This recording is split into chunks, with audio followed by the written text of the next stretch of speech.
Welcome, everyone. I'm Sarah, Deputy Director at Collections Trust, and welcome to our Documentation in Practice symposium today.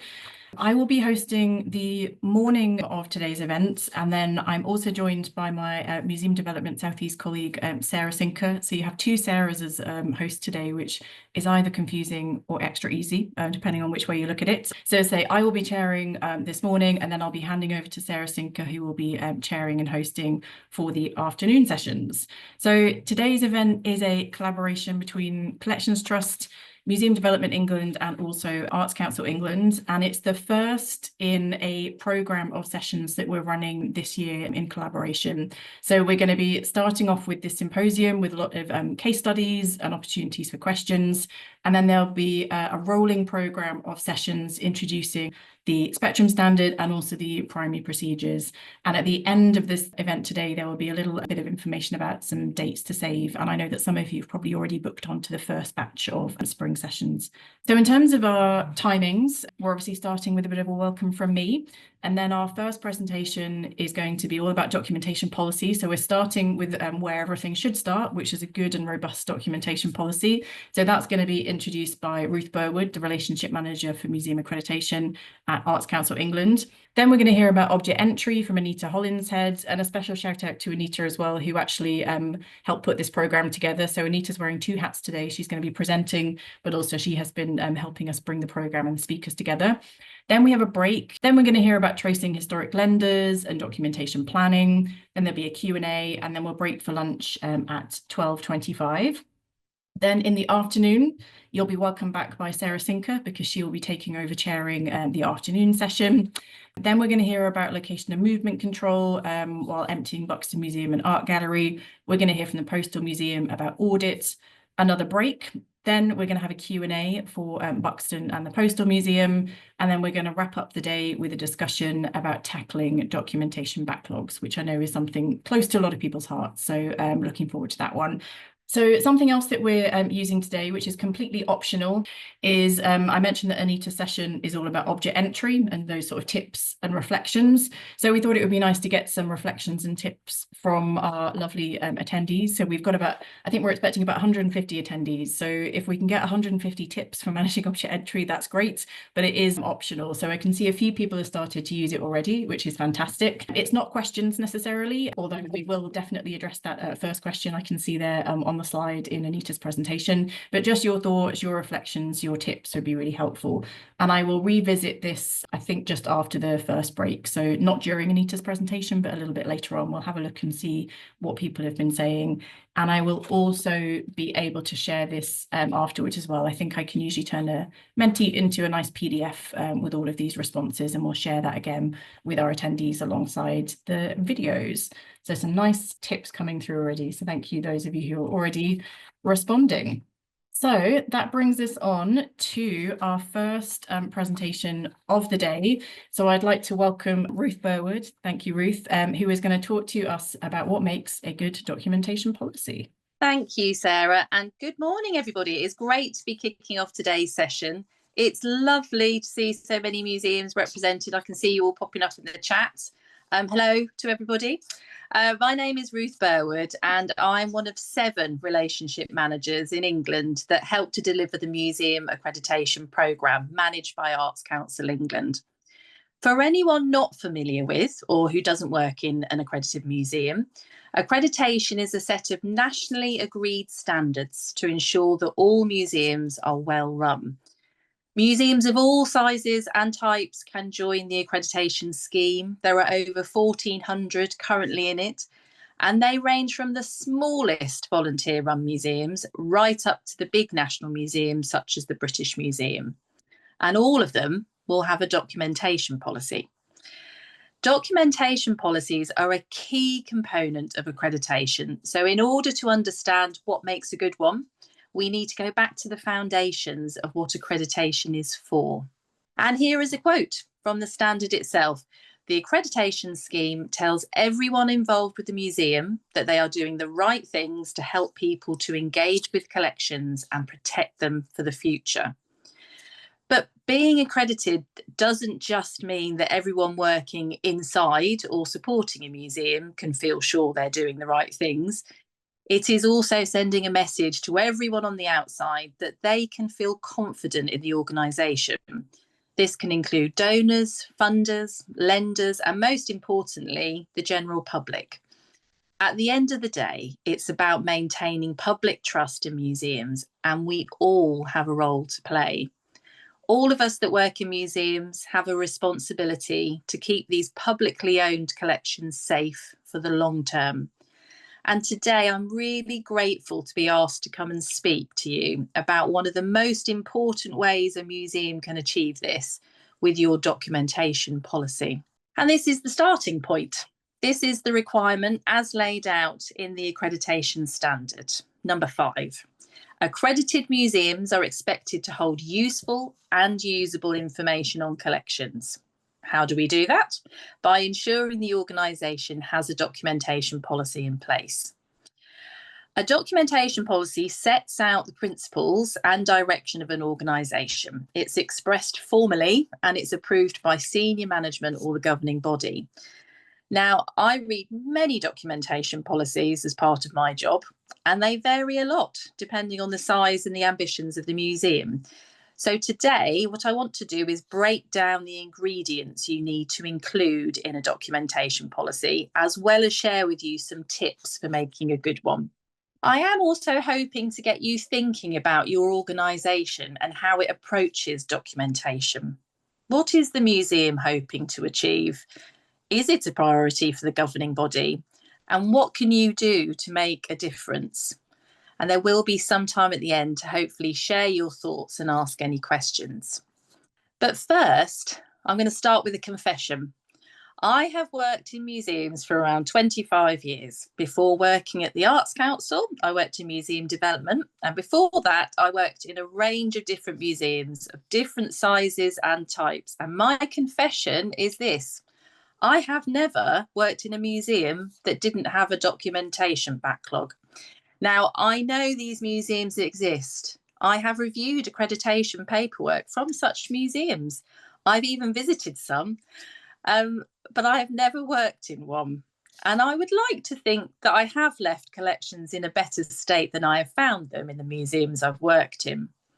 I have certainly seen lots of good practice. And the image here is one I took of a collection of shoes in Norfolk Museum Service stores. The collection contains hundreds of pairs of shoes spanning centuries, and a project was set up to sort out the documentation for them. After many months of work, this was the final product. Each pair labelled with the correct accession numbers, each packed appropriately, boxes beautifully labelled, photographed with a barcode and an up-to-date modes record associated with it. Now, I can't take the credit for this. The work was largely completed by a volunteer, but it's inspiring, isn't it? And we all need a bit of inspiration sometimes, because safeguarding the nation's heritage it's hard, isn't it? There's a lot of it. We don't always know what it is or why we have it. It doesn't always fit nicely on our racking. It can be hard to motivate leaders to invest time and money in improvements. And we sometimes carry out the work knowing that we won't be around to see it completed. And of course, there is sometimes a perception that documentation work is behind the scenes or somehow without public benefit. I remember a colleague once referring to documentation work as a black hole that no amount of funding could resolve. And the reality for lots of us is that documentation has not always been a priority in our organisations, and the result is a picture of collections running to catch up with themselves, with layers of different interventions where no clear strategy or plan existed. In fact, the picture I really want to share with you is this one. Now, in case you can't see this closely, I'll give a bit of a description. This is a photo of a grey acid-free storage box on a shelf in a museum store with a handwritten note attached that reads, "Nameless bits and pieces, broken bits, logged and photographed with a date, query box number 1. I wonder how many more query boxes there were. I wonder how many of us have something similar in our stores. And apologies if any of you recognise this as your handwriting. There is absolutely no judgment here today. You left that box in a better state than you found it. And that's what it's all about. One box, one pair of shoes, one shelf, one store at a time. I think this picture sums up the challenges so many of us have faced and tried to tackle. But this leads me to my first tip regarding what makes a good documentation policy, and the one I would like you to take away when thinking about your own accreditation documents. Documentation policies are not about perfection. The policy should be appropriate to the size and the type of museum that you work in, and it doesn't have to be an apology for why everything isn't perfect yet. Myself and the other relationship managers that work in the accreditation team have all worked in museums, and we understand the challenges. A good documentation policy is one that acknowledges these challenges. What we're looking for is a document that clearly lays out what the museum is trying to achieve and demonstrates that the museum's commitment to working towards it. It's also not a policy in isolation, and it shouldn't be left to do the heavy lifting. It should sit alongside and complement the organisation's strategic plans. If your museum has a mission statement, the documentation policy should tell people how you're going to achieve that mission through documentation. Similarly, the collections development policy, the collections care policies and plans, the documentation plans and procedural manuals, they all have a role to play in this. And I know you'll be talking more about these over the course of the day. So let's leave query box number 1 on that shelf in a store for a moment and move on to unpack what is required for accreditation. Now, the full breakdown of what you need to include under each section can be found online in a document called How to Meet the Standard. It's in our online accreditation guidance library, and it's recently been updated. The first and most important thing to note that for accreditation purposes, you have to have a documentation policy. It's a mandatory requirement and a non-negotiable, which means that we are only able to award full accreditation if it is in place. The policy needs to have been reviewed at least every 5 years, and we will check that this has happened. Now, there are, of course, times when museums are not in a position to review and update their policies, such as during a closure for redevelopment, which is often the case for museums. And in that case, we will usually award a museum provisional accreditation. But for all other circumstances, it is considered such an important document in terms of meeting the standard that it has to be in place at the time of assessment. Now, as part of an accreditation application or return, you will need to upload a copy of the documentation policy, along with evidence of its approval by the governing body, which is usually in the form of signed minutes or published minutes. Again, this is really important.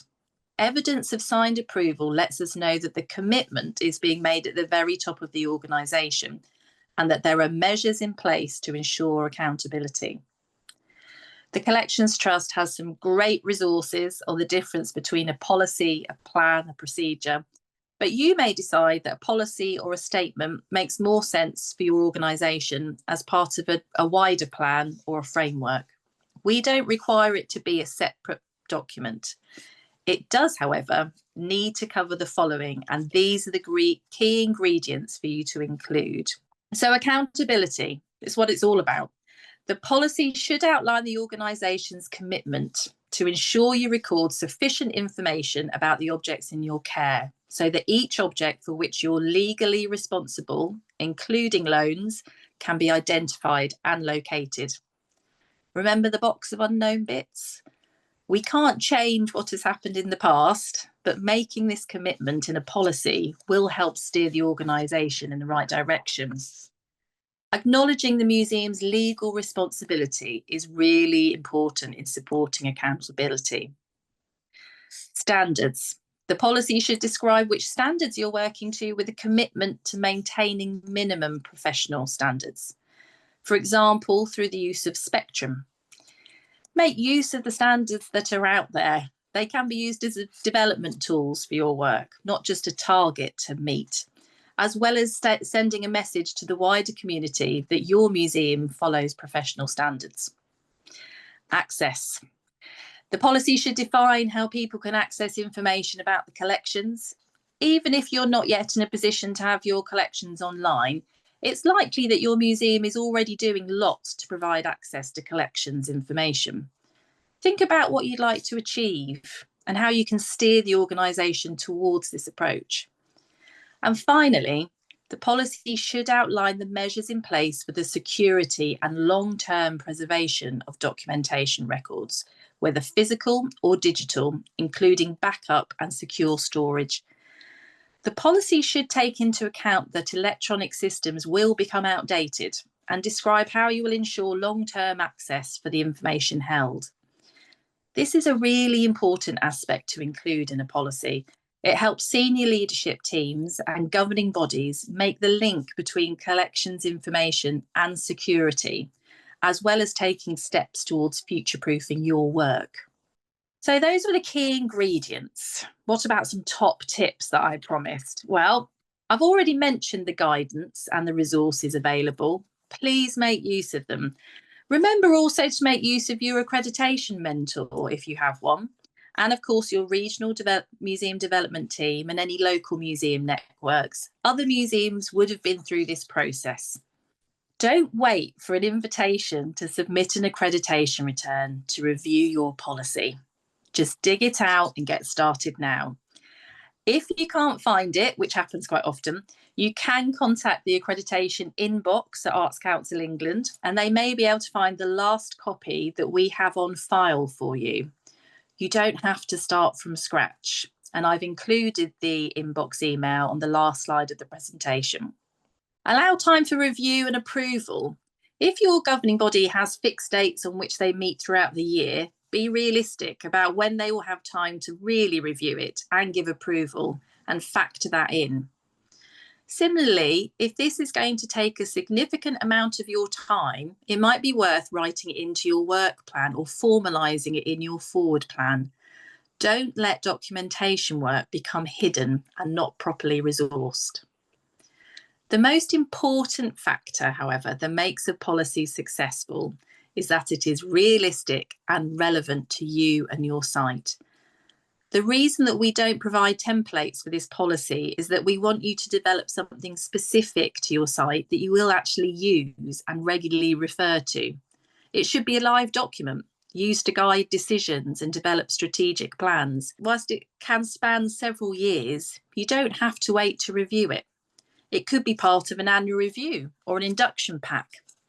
Having said that, if you are starting from scratch, you can, of course, make use of the great resources and the examples available on the Collections Trust website to help guide you. So that was the practical bit, but I want to talk a little bit about the why. Why is it important to have a good documentation policy?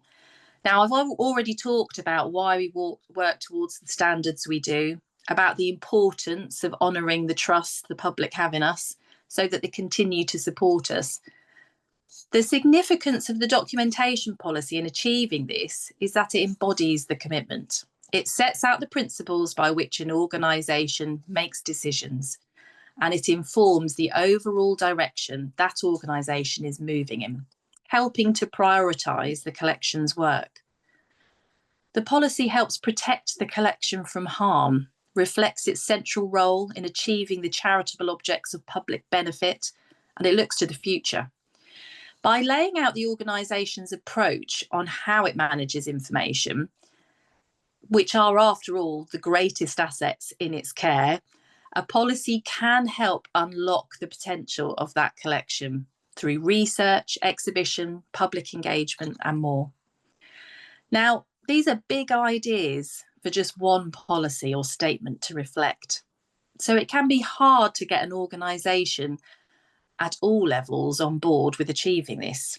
So I want to introduce a word not often used when we talk about documentation, although I would argue it's always there.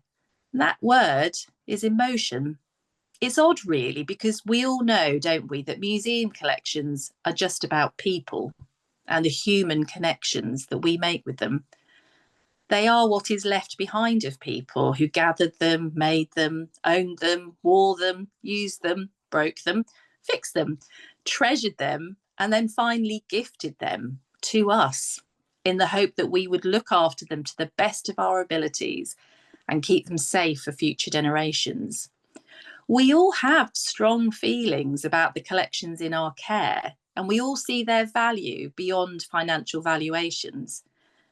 We wouldn't do the jobs we do if we didn't continue to find joy in these collections, the excitement of making a new connection or discovery, the pride when you are lucky enough to witness a magical moment of connection between a member of the public and an object. It has been the greatest privilege of my career to be able to facilitate these moments and made for some of my happiest memories in museums. But the job comes with other emotions too. Remember the box of unknown bits, some broken? There can be frustration, disappointment, fear of making a mistake. Then there is the moment when someone comes into the museum and asks to see a precious family object donated to the museum by an ancestor, and you can't find it. There are few worse feelings. And how do we begin to explain to the family how this might have happened? All these emotions come as part of the job of working with collections. And my message to you would be to not ignore them. This is a paper-based exercise, but if you have to advocate for collections work in your organisation, be creative and use your passion. How can documentation work not be about public benefits when their loss hurts so much? I would also remind you that you can't do it on your own. Accreditation and the development and the use of policies like the documentation policy is most successful when it is a team effort. Use the documentation policy and the other documents to share the burden of these emotions, the aspirations and the barriers. These documents can change behaviours in organisations and steer them in different directions through providing focus. I've seen it in my accreditation work. I've seen stores checks added to risk registers that are reviewed at a senior level. I've seen succession planning added to forward plans in anticipation of an individual retiring. So lay it all out. Use the opportunity to review the documentation policy as an opportunity to clearly outline this is what we want to achieve and this is why it is important to us. Now, before I end, firstly, I would like to wish you all good luck with your policies, plans and procedures, whether you're preparing for an accreditation return or application or not, you're just reviewing your work. I also wanted to acknowledge something that some of you may have picked up on. The accreditation scheme is currently being reviewed. Now, accreditation has helped build trust in museums for over 35 years. Getting accredited status by meeting the standard is a huge achievement to be proudly displayed. But we are also hearing from museums there are some aspects which could be improved or updated. So DCMS has recently given us funding to review and redesign the scheme, placing the user, that's you guys, at its heart. We will be looking at every aspect of the scheme, from the standard itself to the process of application and assessment. I hope that as many of you as possible will be able to contribute to this process and help us with the project. Please do keep an eye out for invitations to have your say and share your views. In the meantime, however, please be reassured that the scheme is remaining open. It will remain open throughout the review, and all the current guidance available online is up to date and in use. There are no changes yet. So finally, thank you so much again for inviting me to speak to you this morning, and I hope you enjoy the rest of the day, and I'll hand back to Sarah for any questions. Thank you, Ruth. That was great. So, as Ruth says, we've now got some time for questions. So Ruth is going to stick around. We've got between 15 and 20 minutes for questions. So the first question is from Lauren, and I will, as always, probably slightly paraphrase this question. So Lauren is wondering how in a documentation policy you should express maybe past issues. So if you've got historic documentation that maybe isn't as it should be or as it could be, how would you actually address that and express that within the documentation policy in terms of making, you know, commitments to improve and things like that? How would you expect that to be expressed?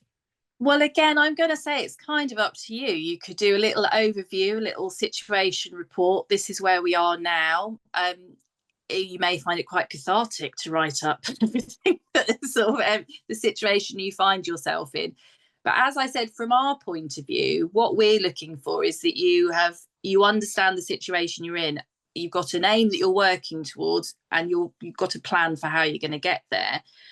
Where I think it is useful to kind of lay it all out there, I suppose, is what I'm saying, when you have to maybe do a bit of advocacy work for your work amongst a senior management team or a board of trustees, they do need to read that policy if they're going to sign it off. So if you feel it is helpful to paint a picture of the situation in this document that requires senior board approval, then go for it, I would say. Obviously, be wary of length. I suppose that's the only thing to bear in mind, that you do want people to engage with it as a subject. Thanks, Ruth. And thanks, Lorna. That was a good question as well. We've got another question. This is an anonymous question. How long before the accreditation date must the policy be submitted? And I suppose a follow-up from me, how far in advance does it need to be signed off? Can it be days? Is there a period in which it's sort of all right that it's been signed off as well as been submitted? Yeah, it's fine. What generally happens is you will always get 6 months notice of a deadline for an accreditation return. So as soon as you have that date, if you do need to do a review and get it signed off, then I would start sort of working backwards, I suppose, plotting the date when the trustees are meeting to get it signed off, so it's all in place by the deadline. That doesn't always work out depending on the organisation and the way that dates fall across the year. So just bear in mind that, you know, just keep talking to us. So if it means that everything is all in place, you've just got that one policy that is waiting for approval and it won't be done by that deadline, just get in touch with us and let us know. Because if it's just a matter of a few weeks or even a month when it will be signed off, that's fine. We'll just start with the assessment and you can forward it on to us. Once you have submitted a return, there is a dialogue between a relationship manager, such as myself, and yourself. So we will be in contact with you and you can just let us know how you're getting on. And if you haven't got any issues that arise, such as that one. What I would say is it's not an ideal situation to be in if you suddenly realise there were, for accreditation returns, there were something like 20 different policies, plans, statements. Ideally, just start reviewing them straight away. Don't wait for your accreditation invite. Many of you will be waiting to know, I know you will be, when you're next going to have to complete a return. Don't wait. Just dig out those documents, blow the dust off them. That's what's happened. Start reviewing them now, and then you will be in a better position.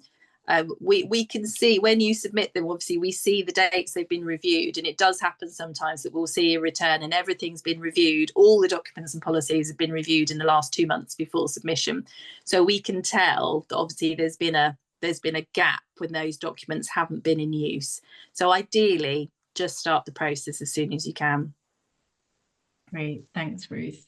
I've got 2 questions that are on a similar theme in terms of, I suppose, structuring a policy and what's useful or what's recommended. So I'll start with the first question, and I won't ask you 2 at the same time. I'll ask one and then I'll ask the other. So the first question is, I think you mentioned already that there isn't a template that you have to use. There's no sort of mandatory template like the collections development policy.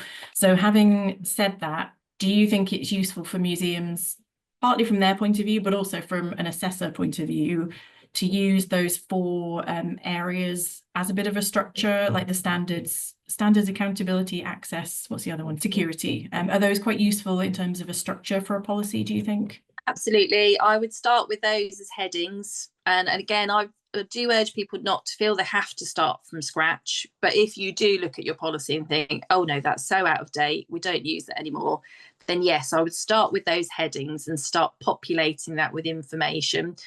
By all means, talk to other museums, though. I think it's really helpful to make use of your museum development team to find out who else has been through this process recently. How long did it take them? What did they include? Did they find it was useful having a completely separate policy statement? Or does it make more sense to you if it's all bundled in one document that covers documentation in our museum? So have a think about what works best for you. But I think, yes, I'd agree those headings are a really good place to start. The reason that we don't use templates for it, as I said, is because it becomes quite easy then for museums to just fill out the template and then all the policies sort of look the same. And it can become a bit of box ticking exercise, whereas we want you to really think about the content and come up with something that's useful for you, not that just ticks our boxes. Great. And I think you've sort of hinted an answer to this question already, but I'll just ask it just for clarity. Matthew asking, is it helpful to use your existing documentation policy as a starting point, or is it better to start with, a blank piece of paper, a fresh pair of eyes if you're joining the organisation? And I think you started to answer that in terms of it sort of depends, but I'll just let you elaborate if there's anything else you want to say. Always avoid having to start from scratch. I would always start with the previous documentation policy because there could be some really good stuff in there. It's also, again, if you are having to do a bit of advocacy for your work within an organisation, it's also sort of quite useful to flag this and say, this is the previous documentation policy. Things have moved on. How does everyone else feel this fits with what we do? So again, I suppose I'm saying, please don't take this all on yourself. Share it out, and it's about I'm quite passionate about not making documentation work become hidden, because I think quite often people who are focused on doing collections work, it looks like it's behind the scenes and we don't share it because it's tricky and it's difficult and it's quite nuanced and there's ethics and legal stuff, and we worry that people don't want to know the detail. But I think you could use a previous policy, even if you think, well, we're going to have to rewrite this. Share that with everybody else, because rewriting a policy is work. It is hours of work. Even if you have other people helping you, it is a significant part of your work. So making other people aware of that, I think, is a helpful exercise. Yeah, I agree. Thanks, Ruth. I've got a question about something in the accreditation guidance and how you interpret that in terms of what you like to then see in a policy in terms of how it's expressed. So the accreditation guidance makes the point that we'll check that the policy draws upon the relevant policy guidance in Spectrum. So just for everyone's benefit, and I don't know if my colleagues want to put a few examples in the chat, just putting them on the spot there. There are sets of policy questions that you have to consider within the standard for different procedures. So how do you like to see that expressed in a policy in terms of how will you what does it say? How do you check that it draws on that Spectrum guidance?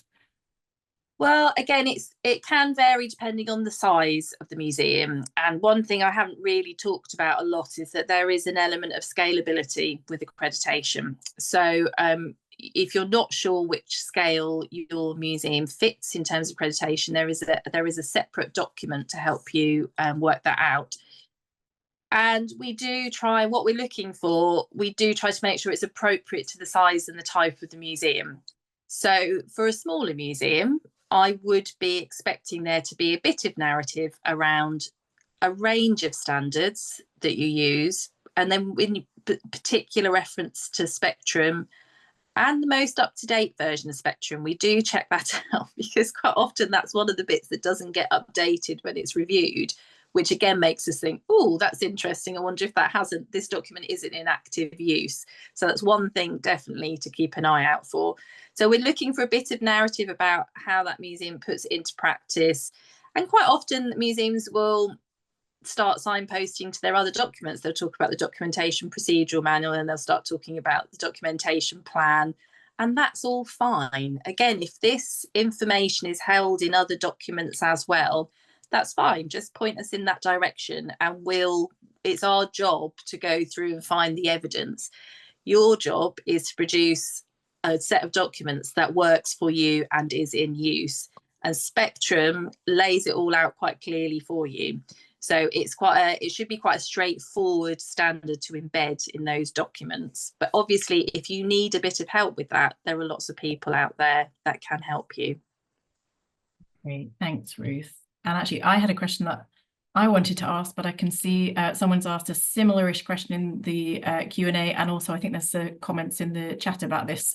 So I was wondering what your thoughts are on museums publishing their documentation policies or policies more generally. Do you think that's useful? Is it encouraged? Just thoughts on sort of making them available, not just for other museums, but from a point of view of, I guess, transparency and accountability as well.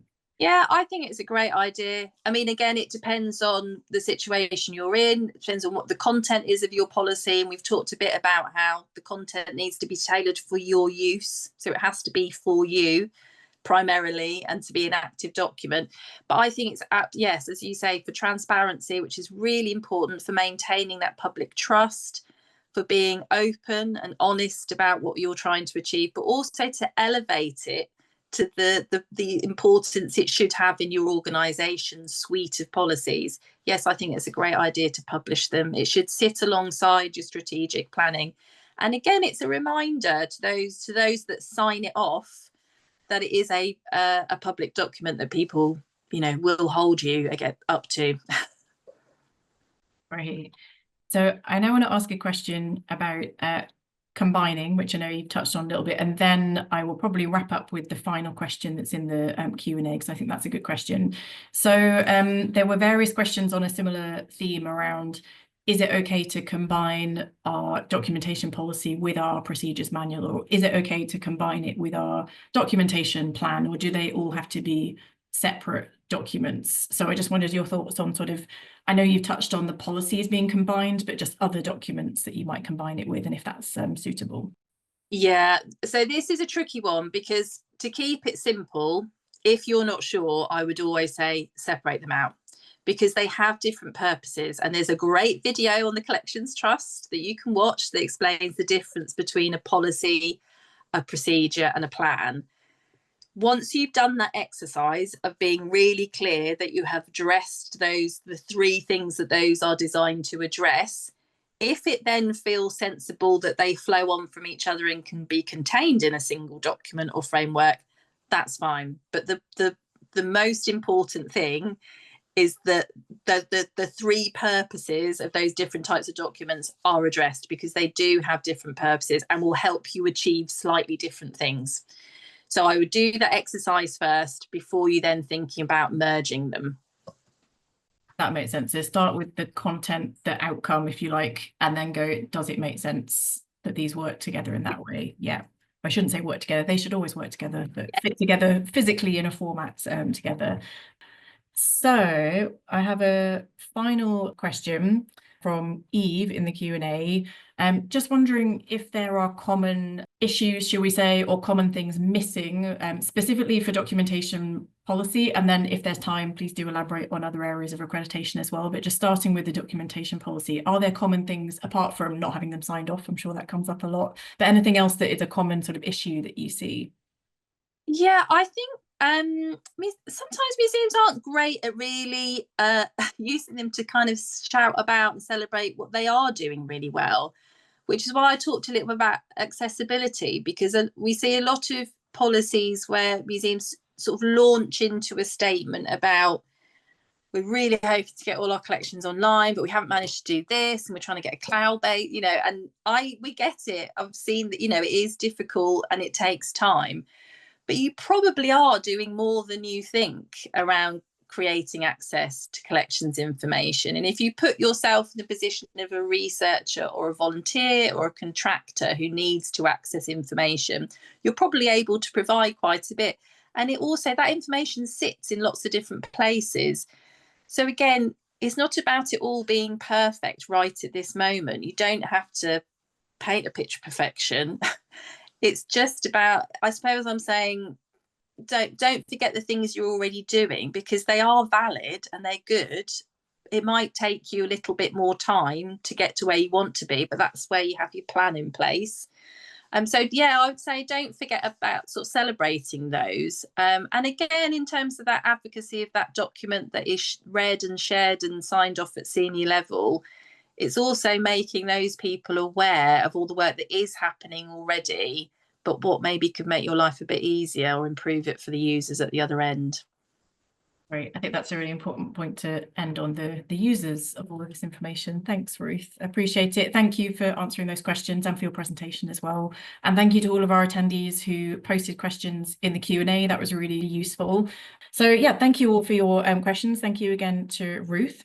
So we're now going to resume our programme, and I'm going to hand over to Anita Hollinshead, who is going to talk to us on some reflections in her experience from working in and with many museums over the years on object entry. Thank you, Sarah. I'm going to keep my camera off just because of bandwidth, so please forgive me for that. But love to say good morning to everybody, and also, as Ruth said, a welcome to today's webinar.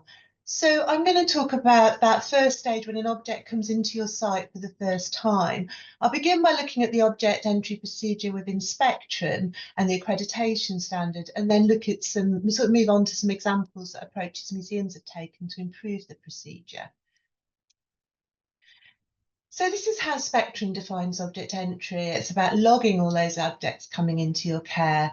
And that can be for a range of reasons. It can be a potential donation or sale, a loan or an inquiry. When that inquiry is left with you, and that's often for identification or research purposes. Object entry is usually recorded on an object entry form, and that provides a receipt. So it makes it clear to the owner that you've accepted care of the object that's been left with you, and ensures that they accept your terms and conditions. It's signed by both parties. And every object that enters the museum, whether that's permanently or temporarily, is assigned a unique number during that process so that it can be identified. Really important thing about object entry is it's the opportunity to record as much key information as you can from the depositor when they're actually there, sort of in front of you. It's a great opportunity not to be missed. Within Spectrum, those of you who are familiar with Spectrum will know that there's this kind of minimum requirements of each procedure. This is very much a summary of the minimum requirements for object entry. It's a longer list than this. They're on a table, and you have the kind of minimum requirements and the reasons for those minimum requirements. What we're talking about with object entry is key. You don't lose track of the objects in your care. You've got clear terms and conditions for accepting objects, which are set out in policy documents. Legal ownership's recorded, so you're dealing with the right person if you want to acquire an object and that you obtain legal title to it. You're aware of the risks. You think about the risk of the collections or people. That can be pests and mould and off-gassing. It can be the presence of hazards as well. We talked about significant information in the previous slide. And also thinking about liability for loss or damage. Owners understand the limits of any claims if anything goes wrong, heaven forbid that it does, and that you don't take on liabilities that could be a financial risk, and that can be something like conservation requirements. Don't worry about how small this is. I think it's probably quite hard to read it, but talk about what's the best way to create an object entry record. So information is usually managed on paper at this stage so that signatures and receipts which are required can be created. And most museums do use an object entry form. Please do pop on the Mentimeter or the comments if that's not your experience. This example is a pre-printed one that's available to purchase from Collections Trust. The triplicate form, the top layer is white and stays in the museum file. The middle one is blue and stays with the object while it's in your care. And the pink one goes to the depositor or owner. It acts as that receipt. It's designed in a way to ensure that all the information that you need that's required by the object entry procedure will be recorded. And some sites create their own forms. Just a few things to point out on here. In terms of the description of the object, it gives you an opportunity to note any damage, which can be useful later on. You've got your reasons for entry, including gift, sale, loan, and identification. There is a section here about transfer of title. You can also do that in more detail on a separate form. And I know there was a comment about transfer of title in the Mentimeter, but it is very much about the owner or the depositor who's taking responsibility on behalf of the owner transferring that title to the museum if you are going to accept the item into your collection. And then finally, at the bottom, you've got you're looking at the return of the object to the owner if it's been for a loan period, identification, or if the governing body does not want to acquire it because it doesn't fit within the collection. On the back of the form are the conditions of the deposit. They include things like responsibility and liability, and really importantly, a declaration of the museum's right to dispose of an object if it's not collected by an agreed date. That whole issue where we end up with items that aren't collected and we don't actually want them in our collection. That question about, information about the object, how do you gather that information from the depositor? It's quite helpful to have a checklist for capturing that, so you remember all the questions to ask when at the time, and you kind of make the most of that opportunity. This example is from the Youth Battery Museum in Hartlepool, and it sits within their documentation procedural manual. Collections development policy, another one of the documents that are mandatory for accreditation and have to be submitted with your application. Museums can have quite different approaches in terms of who makes decisions about acquiring objects. It may be curatorial staff, it might be a working group or the board, but all those decisions should be informed by your collections development policy. And just to kind of note on here, the second two clauses about your recognising your responsibility in terms of care and documentation arrangements and how you might use your collections, and thinking about the limitations on collections, whether that's staffing, storage, capacity, can you care for them? But that top point about acquisitions outside the current stated policy will only be made in exceptional circumstances, which is something I'm going to come back to later on. It's also about how your governing body accepts the principle of sound curatorial reasons for acquiring collections, and it gives you an opportunity to look at your themes and priorities for future collecting. So what are the gaps in your collection? Can you be more proactive? It's not just about what people bring you, but about seeking to fill those gaps. And is your collection closed? Have you run out of space to acquire new items? Or have you actually collected everything that is relevant to the theme of your museum? You might notice this is called Documentation Procedures Manual, and this is something that Sarah has told me is part of that kind of looking at changes to the accreditation standard. It used to be procedural manual, going forward it will be procedures manual. It's just a maybe slightly better term, really. Your documentation procedures manual will describe how you undertake object entry at your form, at your museum even. There's a picture there of what the object entry standard looks like in Spectrum. It's got step-by-step instructions for object entry that can help you develop your procedure. And it also has flowcharts if you prefer a sort of more graphic representation. So we hope objects enter our collections like this. This is kind of ideal world that the donor contacts the museum in advance. You talk about a potential gift or sale. It fits within your collecting policy, so you make an appointment to talk to that potential donor and to look at the object and match it against your collecting policy. If you're taking in loans, they're very much for a specific purpose and time, so probably a temporary exhibition or an event. Inquiries, they're left for an agreed period, you identify them, they're returned to the owner. And where, in the case of bequests, you're expecting them, they fit within your collecting policy, you know what's coming and you're prepared for their arrival within the obvious kind of limitations. Unfortunately, we often have less favourable ways of objects entering our collections. So that can be unsolicited and unwanted gifts. They can arrive by post, anonymously, no return address, that things left in a carrier bag tied to the front door handle. People leave something at reception, but they refuse to give any information. And it makes it impossible to fulfil the object entry procedure in these cases. Sometimes gifts maybe meant well, but they might come from someone within your organisation and they don't strictly fit within your collecting policy or within the limitations of your collecting.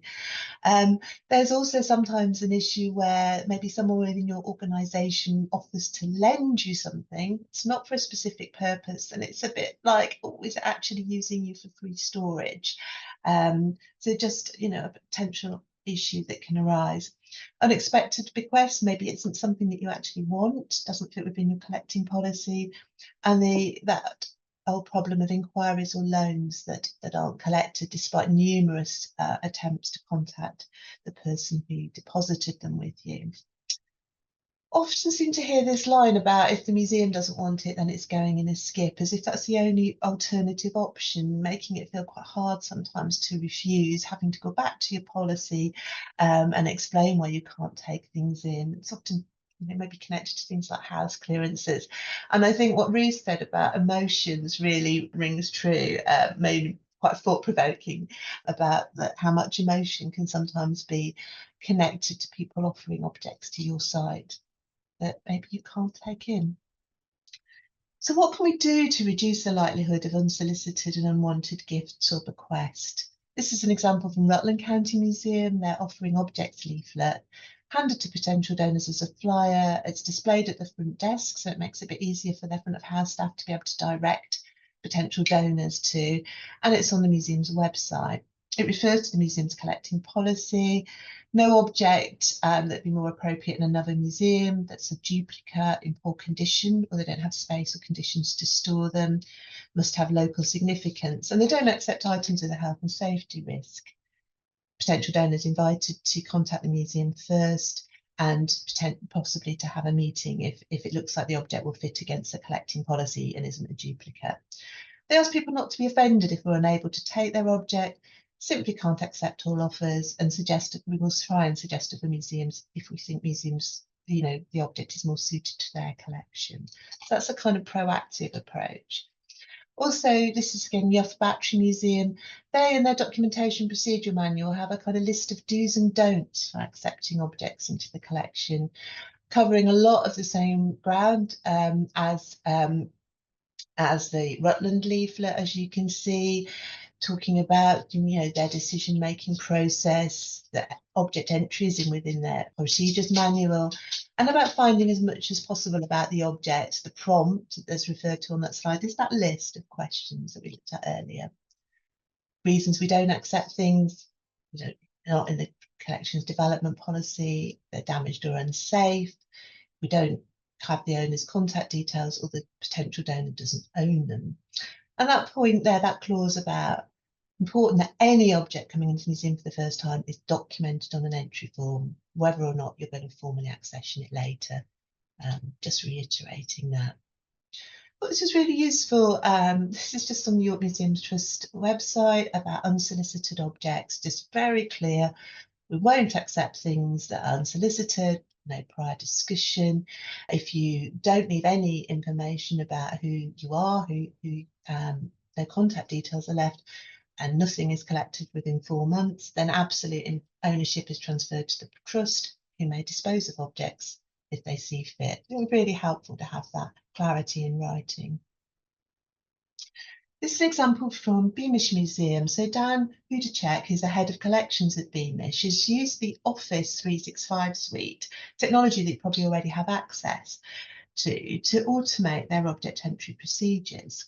And he began by creating a digital version of their object entry form, and then sort of thought, well, why stop there? Object records include a whole range of documents and data and images. Putting them together often leads to multiple formats, styles, and a lack of consistency. We've got a list here on the left-hand side of all those potential things that you might have connected to object entry. So Dan used this range of Microsoft software to bring everything together, meaning every object coming into the museum goes through exactly the same process. And using Microsoft ensures that records are GDPR compliant. The system generates PDF copies of the signed object entry form, thank you letter and cataloguing paperwork, which are automatically emailed to the donor, or their paper copies can be posted if they don't have an email address. Finally, a simple text file is generated and imports all the data, images and attachments into the collections management system, saving significant time and ensuring significant and consistent information across all documentation. But the final oversight and check is undertaken by a human. Dan's happy for any delegates who would like to contact him at a conference who'd like to learn more, and his contact details are on the Beamish Museum website. Now, just a couple more slides to finish off. These are just other things that you might want to consider. It's not an exhaustive list, but the size of the object, do you have space for it? Is the condition too poor? Could it pose a risk to other items? Can you provide appropriate environmental conditions, and can you afford any necessary conservation treatments? Have you thought about how you might use that object? And actually, if you have no use for it in terms of interpretation or your handling collections, should you be accepting it? And that point about exceptional circumstances, what are they for your organisation? What are the exceptional circumstances in which you consider acquiring an object that fell outside of your collecting policy? Just food for thought. My final thoughts, final slide, about reflecting on object entry. It can be a procedure that's difficult to manage, particularly in respect of unsolicited gifts and donations. You can't really stop people sending things by post or leaving them on your doorstep. So it's important to have clear policies and plans to deal with this, clear policies and procedures to deal with this. Where possible, have systems in place to minimise these issues, taking a proactive approach, flyers and leaflets and posters, information on your website or your social media, explaining your collections policy, which is guiding your decision making. Where possible, and then it's important that all public-facing staff and volunteers have an understanding of object entry, as they're the people who are likely to first encounter someone who arrives on your doorstep with something to offer. And just to say, please comment in the Mentimeter and share any measures that you've put in place to improve object entry at your site. And thank you. Thank you, Anita, for that. Welcome back, everyone. It is 11:25, so as promised, we're making another start on our second lot of presentations. So during the break, I can see a few of you have been responding around your reflections and tips for managing object entry. So I just thought I'd check in really quickly before I hand over to Christina for our next case study. So people giving tips around having templates ready. I think that is a really good idea, whether that is your forms or templates for those questions, as Anita mentioned, that you might need to ask people. Contact details for depositors, essential. Yep, absolutely. Keeping forms easy to grab at short notice, but also crucially, making sure that everyone knows how to use them, and also not accepting objects without forms, without it being really clear why you're accepting objects into your care, whether you're accepting them into your care for any reason, as object entry is all about. So I'll just have a really quick click. Taking photographs, yep, absolutely, really good tips. Yep, the risk of not doing it properly, that's a really good point. So again, that communication with everyone about why it's so important to capture this really crucial information and the risks if you don't, all that information that you might lose. Yep, comprehensive forms and paperwork. Making sure that people have got signatures. Yep, never taken a permanent loan. In fact, I might end on that one because that's probably my favourite that we've seen so far. That's a really important message. And so now I would like to hand over to Christina, who is going to talk us through another really important topic, which is often linked to object entry and maybe object entry not being done quite appropriately, as well as all of the loans paperwork. So she's going to talk to us about tracing historic lenders. Thanks, Christina. Hi, thanks everyone. So good morning, my name's Christina. I'm the Senior Registrar at the Ashmolean Museum, and I've been working in the Registrar's Department there since 2010. We're a small team of 2.5 people, primarily focusing on incoming and outgoing loans from the Ashmolean's collections and our exhibitions. And very briefly, if you don't know the Ashmolean, it's a department of the University of Oxford, which opened as Britain's first public museum in 1683, showcasing the Tradescant collection gifted to the university by Elias Ashmole. In the late 19th century, under the directorship of archaeologist Sir Arthur Evans, it merged with the university galleries, which housed an extremely important collection of Michelangelo and Raphael drawings, to become the Ashmolean Museum of Art and Archaeology. And in 1922, the Hebridean Coin Room was formed, housing the Oxford College, Museum and Library's coin collections in one place. And finally, in 1963, the Ashmolean formed the Eastern Art Department to house the growing Chinese, Japanese, Indian and Islamic art collections. So here is the modern Ashmolean, which is comprised of these 4 distinct collections that have, up until the 21st century, worked fairly autonomously. Each department independently managed their own inward and outward loans, so there was minimal standardisation between departments, and it wasn't until the year 2000 that the first registrar was employed to play an overarching role managing the loans in and out of the museum.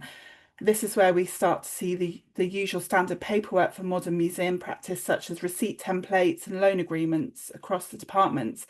However, the independent way the departments worked created this legacy of challenges for historical loans that I'm still trying to untangle, and probably will be for a while. So these are the main categories of objects that come under the definition of historical loans at the Ashmolean. Long-term loans where we cannot locate the owner. Partially or undocumented loans or deposits. So these are often items that are discovered during an audit.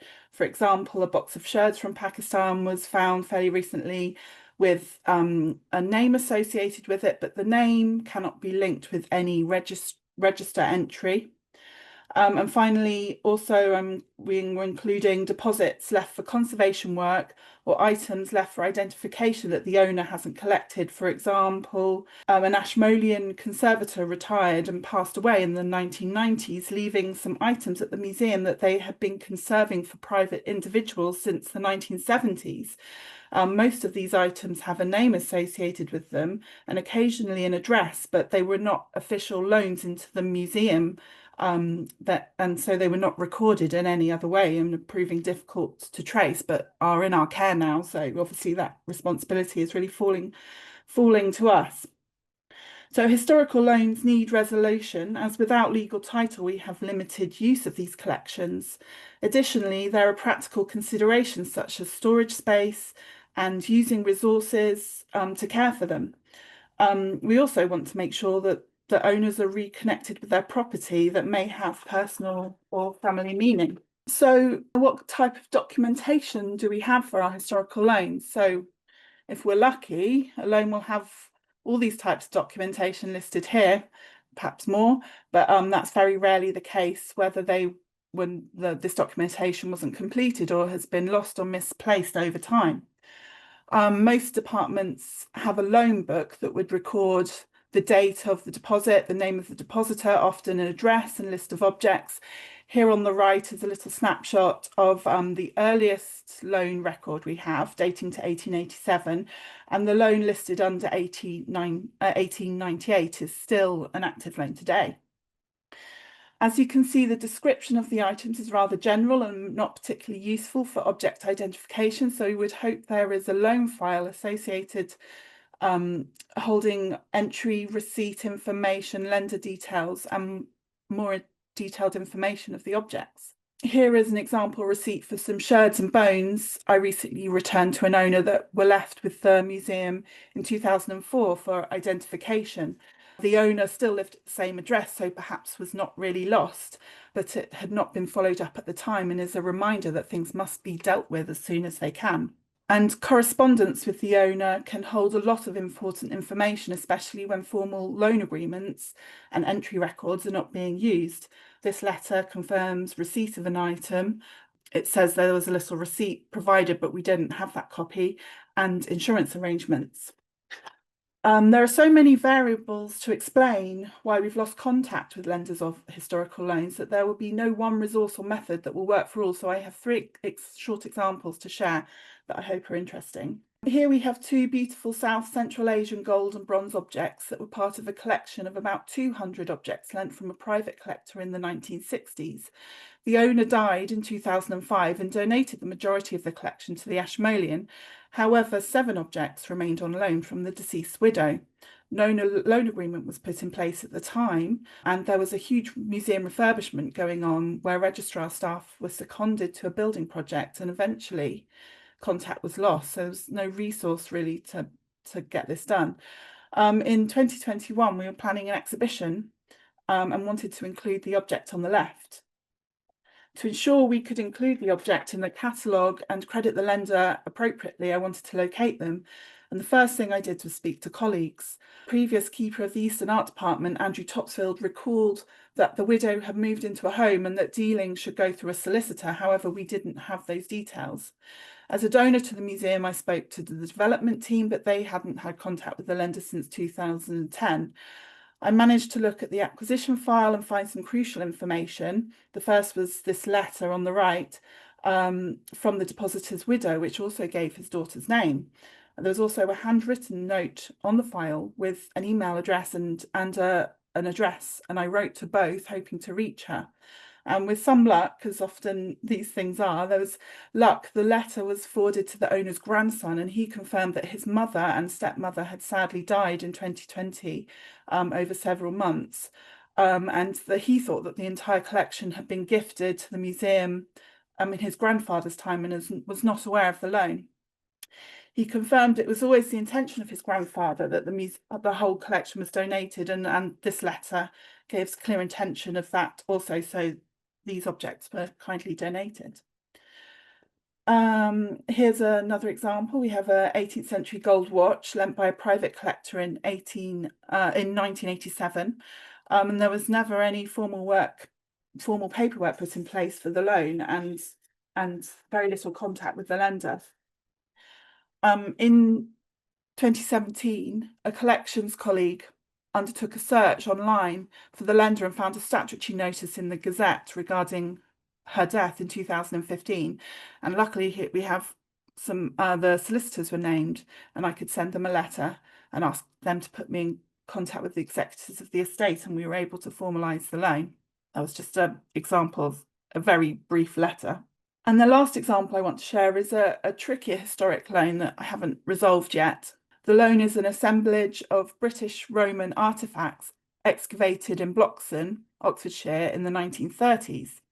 The items were deposited at the museum by Mr. Knight in 1936. Here's a loan book entry with an example of some of the objects, including this lovely bronze bracelet. I spoke to a collections colleague who had done some tracing work many years early on Mr. Knight, and her conclusion was that he was probably not the owner of the items. She had found an article that had been published in Oxonensia, which explained that the items were part of an archaeological dig carried out by Bloxham School Archaeology Club under Mr. Knight's direction, and he left the school soon after becoming a university professor. Another confusing issue was that some of the objects had been accessioned into our collection in 1990. An antiquities colleague searched through the museum's annual reports, and we found no evidence of this donation, so we just think this was an error. We knew that there were further digs by the school in the 1960s, and that material had belonged to Bloxham School, so I decided to write to the school and speak to their archivists about the material. And they had plenty of information regarding the archaeological digs in their records. However, when we look closely at the article, it states that the land was being worked on by Claycross Ironstone Company, and they were the actual owners of the land in the 1930s, which was later purchased by the school. So unfortunately, the school has no evidence of their ownership of the material, and the quarry company that owned the land is now dissolved. And this is where we are now. And the next step is going to be to seek legal advice to confirm how we can just confirm the issue of ownership and ensure that we've done our due diligence. So reflecting on these examples, there are a few thoughts I want to share with you. It's really important to have solid loan policies and processes in place that must be followed by everyone. Regular communications with owners is so important to make sure they know who to contact when they need to. And this can be through mechanisms such as regular loan agreement renewal. We have a maximum loan period of 5 years, but 2-year, 3-year loan periods mean you're having to be in contact regularly. If paperwork is not returned or circumstances of the loans change, we must make sure this is followed up in a timely way. And personally, I find it difficult to follow up paperwork that is, I find it difficult to monitor that paperwork that's not returned. We must make sure we know who has legal title of the loan and keep any changes, keep records of those changes. I find that working on tracing historical lenders will often not take priority over time-pressured or deadline-driven projects. So if you can set dedicated time aside to do that work, that's going to really help. The longer you wait to find historic lenders, the harder it may be to contact them. Searching for missing owners takes time and effort, and you must determine what is a reasonable search given the particular circumstances of the loan. One strategy I take is to filter out loans where we have had contact in recent years or decades, or owners with some notoriety, such as a title, lord or lady, and also owners that may have a connection with other institutions. For example, we have lenders who have connections with the Oxford colleges, and we may be able to contact them, the colleges, to see if they have up-to-date information. In recent months, the Ashmolean has started a skills sharing programme with our visitor experience assistants working across different projects in the museum, and I thought this is a great opportunity to focus on long-term loans. So every week I have a colleague from our VEA team assist me with tracing historical loans, and this has helped to inform our general process and also given me systematic time to focus on tracing lenders or descendants and consolidating all our records, which are still dispersed between the different collections. One of the main aims of the project, aside from tracing historical lenders, is to systematically record all the work and efforts that have gone into tracing an owner, so that if we're not successful, it can help inform our future decisions about what we want to do with the loan. And what will we do with objects that we cannot trace owners or descendants? This will depend very much on the circumstances of the loan and the intent of the depositor at the time that the objects were left with the museum. I think it will have to be looked at on a case-by-case basis with our museum policy and in discussion with the Oxford University Legal Services team. And finally, I thought I'd just give you a very quick summary of the internal process that I'm working on as part of this project. And the first step is really to consolidate all paper and digital information into one historic loan file that will be held with the registrars, always talking to colleagues about what they remember or work they have done on tracing lenders. Before contacting historical lenders, it's useful to know what the intention is of the museum with regard to the object, such as whether we want to keep the item on loan, ask the owner if they might be willing to gift it to the museum, or if the museum wishes to return the loan to the lender. General online searches can be a useful starting tool and can bring up obituaries, death records, or census information. And I think it's always useful to keep websites that you've visited, keep notes of them for future searches. And I've managed to find descendants of owners with more unusual names just through general searches or even on social media. Of course, if you have found a possible lender, you must be careful with the amount of information you share and always establish their identity before discussing the loan in full. And if after all search efforts with the resources you have to hand, you've not been able to trace anyone, then the final steps would be, I would suggest, to publish a formal notice in the newspaper in the local area to the lender's last known whereabouts, or publications of associated institutions. Publish the notice twice and make sure you specify the intentions of the museum and stipulate timeframes, allowing for a response to be made, such as 6 months or a year. And if there are multiple claims to the loan or someone other than the depositor claims the loan, then make sure that the owner can establish a legal line of proof of ownership. And if you're not clear on that, then seek legal advice. And if there are competing claims, let the claimant seek a legal resolution. So as a kind of a whistle-stop tour, but thank you for inviting me to speak, and I hope this has been a useful case study and has given you some insights in the work we're doing. Thank you. That's great. Thank you, Christina. So our next speaker is Kate Reeder, and Kate is going to talk to us all about how to put together a documentation plan. Thank you, Kate. Yeah, good morning. I'm Kate Reeder. I'm the Curatorial and Learning Manager for the Museum of Chelmsford. We're a museum, funnily enough, that talks about the history of Chelmsford, and we also currently have the Essex Regimental Museum based here as well. So we're sort of two museums in one, which has made kind of documentation and everything just a little bit more exciting. So, I joined the museum back in September, and one of the first things I discovered was that our accreditation renewal was due at the beginning of January. So you can imagine what went through my head at that point, hopefully, which was, oh my goodness, how do we tackle all of this? Because my predecessor had left several months before, and although they'd kind of put together a handover pack for me, I wasn't able to have some of the conversations you might have had in that situation. So it was a really interesting way to get to know the museum and the collections and the processes here. And what I discovered was that probably up until about 2000, the museum had had 7 specialist curators. By 2017, that had reduced to 5 curatorial staff in a general way. And then by 2020, we were 1 full-time member of staff, 3 part-time members of staff. So it was a case of looking at everything that had happened. So for me, the first step was actually the hardest. And I think it always is when you're looking at how to plan something, how to develop something. So for me, where were we in our accreditation cycle and who was I going to involve in this process?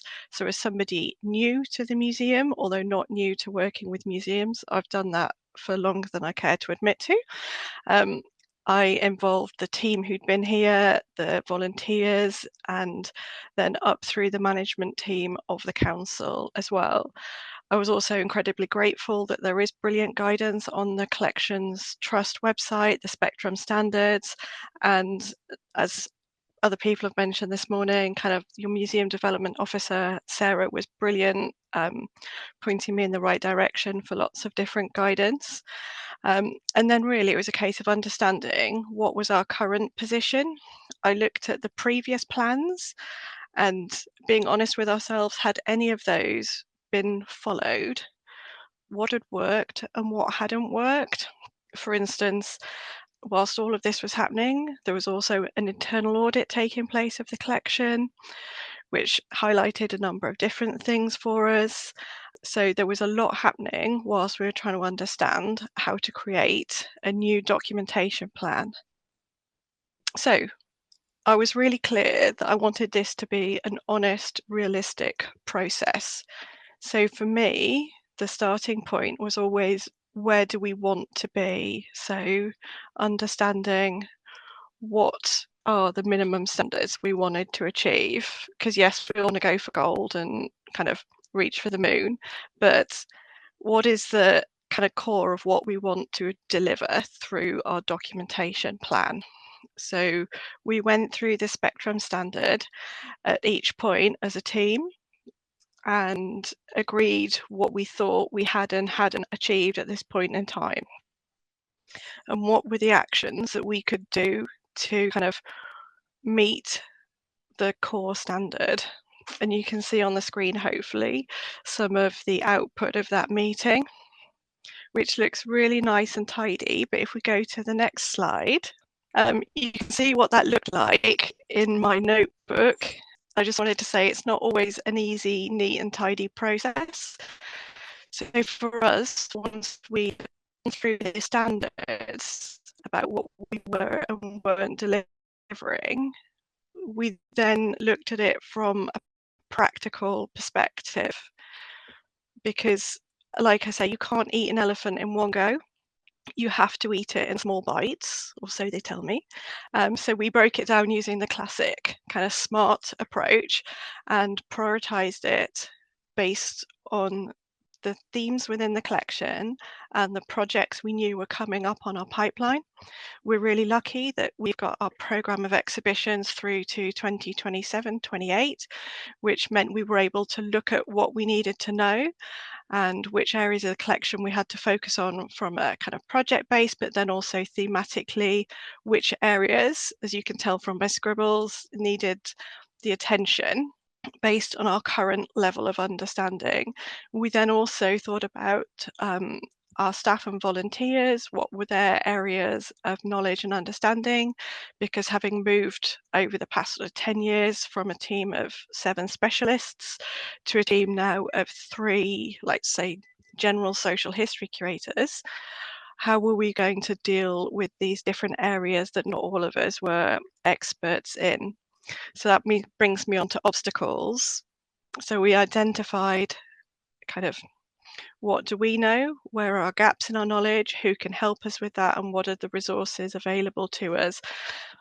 So we did all of that through a series of meetings. Again, don't try and do this all in one go because it feels completely overwhelming, or at least it did for me, coming into a situation with so many different moving parts. And what we finally ended up with is on the next slide, I hope. This is just a small snapshot of our documentation plan that we've committed to as a team. And you can see it's been broken down into kind of more manageable steps with timelines that we feel are realistic and achievable given our current levels of resources. Obviously, if anything changes, we'll have to go back to it. But as part of this process, documentation is now checked in on more regularly than it was. So for instance, what I discovered here was that somebody had created a 100-day plan for dealing with documentation and getting everything ticked off. And I think most of us on this call today would say that 100 days is never going to deal with an entire documentation plan, but this, we hope, is a more realistic approach, and we check in with this now quarterly through our collections care meetings so that it's active and live, and that then gets reported back through the management structure of the council, through the senior management team, and then to the leadership. Because I'm really lucky here, everybody is invested in our kind of care of collections and our documentation. Now that's only come about because of a situation I would never want to be in, with an internal audit taking place, identifying items that were missing. However, the outcome of that is that everybody is really invested in what we do and cares about this process and the documentation of the museum. So as I was saying, I'm lucky that we do have the engagement from the wider team, but I think if you don't, it is about painting a picture of how and why this is important. And I'm sure we can all share stories of why that is important if you're ever looking to create that narrative. Don't put it in a drawer. It is really easy to do. And if you don't keep it as a live, active piece of work, it does end up being just a plan on a piece of paper, and you won't progress as you intended to. And as part of our quarterly check-ins, once a year, we will be doing a kind of full review of what is and is not working, because there's no point leaving that till your next accreditation cycle, because by then it will be too late to pick up on what has worked and what isn't working. For us, it's really important that each of these steps in our plan is part of an ongoing process of review and refining. We're testing new methods of kind of cataloguing and audit currently with 2 different sections of our collection, with our industrial collection and our art collection, working with volunteers in different ways. And we're hoping to learn, well, we are learning valuable lessons from both of those processes that we can then use as we move on to auditing the next sections of our collection. But without that review process, kind of information and ways of working gets lost as you move on to new projects. So I think it's really important that that whole process stays live and active. Thanks, Kate. So That leads us into our second Q&A slot. So we've had our questions for Ruth earlier, and now we're going to have questions with all of the people who have spoken since. So I'd like to invite Anita to turn her camera back on, Christina, and also Kate. And I'm going to hand over in a moment to Sarah Sinker, who is going to be chairing our Q&A. Hello everyone, and thank you for those great talks this morning. I've got tons of things whizzing around my head, which I'm sure lots of other people have too. So we'll kind of go vaguely in order, but we might skirt around a bit. And also some of the questions are kind of a little bit slightly off topic. So if we have time, we'll come to those. We'll see how we go. So first off, we'll go for a question for Anita. Asma's question. So is it necessary to have a physical object entry form, or is having a digital form sufficient? Yeah, so I think that the work that Dan's been doing at Beamish Museum is a good example of how you can use a digital form.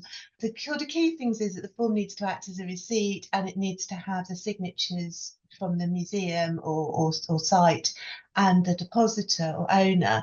So I think as long as you can do that, absolutely. And I guess possibly as we go forward, we may be more likely to use a digital form. But yes, as long as you meet the requirements within the Spectrum standard, then yes, you can use both. So thinking about what you were saying, as objects can potentially come in via the front desk or the cafe, via trustees, etc., have you got any advice on how to communicate the object entry process to all public-facing staff on why it's important? Yeah, that's a good question, because I think it is really important to do that, isn't it? That everybody does know that. So I suppose it depends on the way that you within your organisation tend to do that kind of staff training, volunteer training, and updates. I think it's always good, whatever training you do, to have some sort of backup in writing and to have actually something at the front desk. So something like I think it was Christina who also said, just the importance of object entry, of getting it right at that point, because it's where everything starts. And I think it came up on comments on the Mentimeter as well. So potentially some training, but also something in writing, and maybe at the induction stage as well. And particularly if you have something like a volunteer handbook, staff handbook, to have it very clear in there as well. Because it's the place where it can all sort of go wrong, isn't it? That's the point, or go right, I should say. Let's be more positive. It's a place where it can all just be, and you can capture that information. And I noticed that someone, I think Sarah was saying on the Mentimeter, was saying, having an actual form where you put in that additional information as well. So you've actually got a really structured approach that anybody can kind of complete, because it's there in front of you. Yeah, it's really interesting. It's like a bit of a mix of making it hard enough so that it's not easy to just leave things, but not so hard that it's a barrier to acquiring good things. It's one of those. Very true, very true. And also that I think there's something about that, I don't know if reputation is quite the right word, but that kind of relationship with your users, relationship with your visitors, that you want to be able to say warmly and kindly and all of the rest of it, and positively, I'm sorry, but it doesn't fit within our collecting policy, but not, we don't want your object that you've come in, your precious thing you've come in and you want to give to us because you value it and you think it's really important for it to be in a museum and provide access to, but actually, so it's to really help you with that, so that what is, maybe it's like a nice way to say no, isn't it, where you can feel confident about doing that without offending someone or hurting their feelings. It might be a really big deal to them to offer something to a museum, and they might be stunned that you wouldn't want to take it, because it's a gift. So yeah, it's tricky. Yeah, it's really interesting. It's that your front of house having a really good knowledge of your collections development policy and what it is that you want to be acquiring and that kind of thing. That's really helpful. We'll go to another question, anonymous question. I'm going to skirt over the first bit, which we may come back to if we have time. But just talking a little bit about how you mentioned about York Museum having a statement on unsolicited items, about the absolute ownership of items being transferred to the museum and how they could be disposed of after a certain time. So they're asking if there's a method to update a policy. What policy perhaps would that be a good place for it to sit, so that they ultimately had better authority to dispose of those unsolicited donations? It's slightly off object entry. Yeah, I will try and answer it, but please, my collections trust colleague, do jump in if I go a bit off piste on this one. What I would start by saying is that one of my absolute favourite resources, which I have to hand, which is on the Collections Trust website, is a document called Disposing of Objects You May Not Own, and it isn't. Although it's very, it is about objects you may not own and how to do that approach. Really, really good advice. It actually sort of is quite useful for all sorts of other processes as well. So things around object entry too. So I would definitely get a copy of that and have a look. I would agree that it fits within policy. The other resource that I would recommend is the New Museum Association. I say new, it's probably been around for 2 years, but time just goes so quickly. Yes, Anna has just put that in the chat, but also Museum Association's toolkit for ethical transfer, reuse and disposal. So that is the old, the new version of what was the disposal toolkit, and it's free to download on the Museum Association website. So yeah, so I would recommend that, and that sort of mantra about recording all actions and decisions, and keeping those with the other records of that object, so all kind of linked by your unique object number. So whatever decisions you make sure you've got a record of them for the future. Yeah, fab. Doing that due diligence, isn't it, and keeping a record for sure. Yeah. Thank you so much, Nita. It's a big part of that guidance that are recommended. Yes, yeah, sorry. No. I know Anna had already linked one of those in the chat already, so have a look at that, because that is really useful, that resource you mentioned. Yes, it's brilliant. Yeah. We'll move on. We've got a few questions for Christina. Obviously, historic loans is something that always comes up in every training session we do, even if it's not related to loans. So there's lots of questions for Christina, so I hope you're ready for it. Okay. The first question is from Claire, who says, do you put a time limit on your search if you're not finding any information? Okay. At the moment, I don't have one specific time limit. I would say it depends very much on how the object entered the museum. So if we've lost contact with more modern lenders where we may have had a loan agreement in place, there are terms and conditions built in to the loan agreement that, our loan-in agreement says, for example, that if we can't make contact with them after 5 years, then we will take it as a gift in good faith.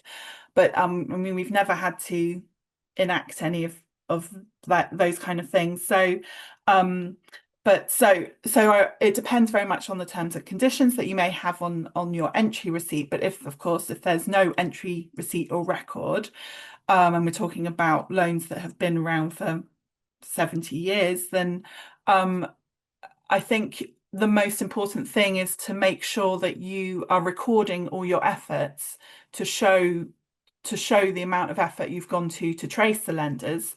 So keeping those records is really important. And then perhaps slightly on a case-by-case basis, but if you really think you've exhausted all avenues, then I'd put a time limit yourself. Say I've done all of this work, and it's been 2 years of searching, and we've not found anyone. You've put a notice in the local paper, and you've waited. Then I think you've done all you can. So we haven't put a specific time limit, but perhaps it's not needed if you've proved how much effort you've put in to do it, and then you can take the next step of disposal. Yeah, definitely. It's really interesting what you were saying about, so in your loan agreement now, so for anything relatively recently, you have that clause in it about kind of what will happen with the object if there's no contact. And places I've worked before, we've also done that too.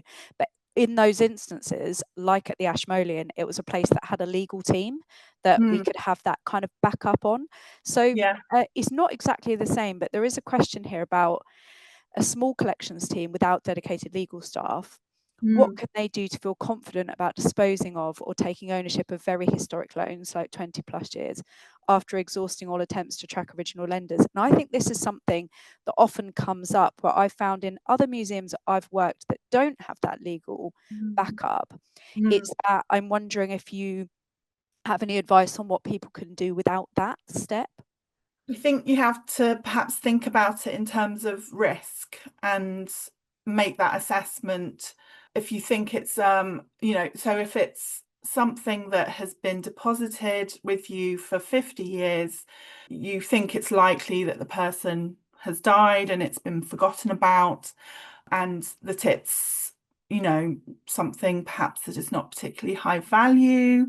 So you have think about all these risks and then see if you're willing to accept those risks. So if someone comes forward and you have sold it, sold an object, can you then reimburse the person if you know that those kind of discussions are happening? So I think if you're confident, if you've done a risk assessment on the potential outcomes if someone comes forward and things, then I think that's one way of looking at it. I guess it comes down to the due diligence again, doesn't it? I'm wondering, do you at the Ashmolean specifically have a policy related to historic loans, or is it referenced within your loans policy? Or I guess I'm just thinking about, you know, like a legacy step by step, that because historic loans is an interesting one. Like museums do it quite differently across, and mostly the advice will be, you know, do your due diligence, write things down. And I'm wondering if, and perhaps it's a question for everyone, if within your organization you have a really good process written down related to historic loans, be something that would be fantastic to share with Collections Trust, that could be a really useful resource. Well, we don't have really a policy or process, and I'm hoping that the work that I'm doing and this, especially focusing on this year, will help inform that, and we can develop that. Fantastic. I mean, we do have some things built into our collections policy. So if there are objects that we identify as not being Ashmolean property, that are not technically on loan to us, then we go through a process. I can't remember off the top of my head, but it's like if we've exhausted all reasonable search and it's like been 20 years, then we think that's a reasonable amount of time that we could dispose or acquire the item. But I think again it would be very much looking at risk and talking to our legal team about that risk. And I had another thought, but it's gone from my mind. But don't worry, it's great. Yeah, no, if it comes back to me, I will say. Inevitably, there's lots of questions for you because there's always questions around historic loans. So I apologise that they're like bombarding you a bit. But this is a great question from Vicky about how you keep all the information together related to historic loans. So, for example, like in the electronic database or in the provenance history part of your CMS, within the object part, is it within the loan part? How are you kind of managing that? This is something I'm also kind of working on at the moment. So I did a kind of an audit of everything, and I've put this into a separate spreadsheet. So this was an audit of all the physical paperwork that we have and our CMS system, to just check that we have counted for everything and check that it's all on the CMS system. So, but really I want everything to be in one location. So the CMS system is where I would like it to be, but except we have obviously so many paper records. So I have everything will be located in a file with the registrars in a paper format, but we will also be inputting a lot of this information onto the CMS system. And where I have decided to put this in terms of tracing historical lenders is we have an address module that is linked to the lender information and therefore linked to the loan contract record and loan record on the system and the object record. So we have some boxes about some fields on our CMS about correspondence with lenders. So I was going to record the last address of the lender and then record all attempts within the system to contact them. And it's a kind of free text thing. So we can record all this information associated in this address module associated with the lender's name. So that's how I'm recording everything. Yeah, that's really good. So basically a combination of physical filing plus your information on the CMS and and also recording those contact attempts. I think that's really important, those recording the contact attempts on your CMS, because that's the kind of thing that nowadays is so much done by email and things like that, or phone call. Very difficult to record that. Yeah, that's great. But I'm not currently not scanning all the old letters and things like that. So there'll be a lot of paper records still. Yeah. So another question, sorry, Christine, I'm just completely bombarding you. It's a question that's, what's the best way to deal with accessioned items that have no record of donation other than a name, but then someone contacts you and says it was a loan and that they'd like it back?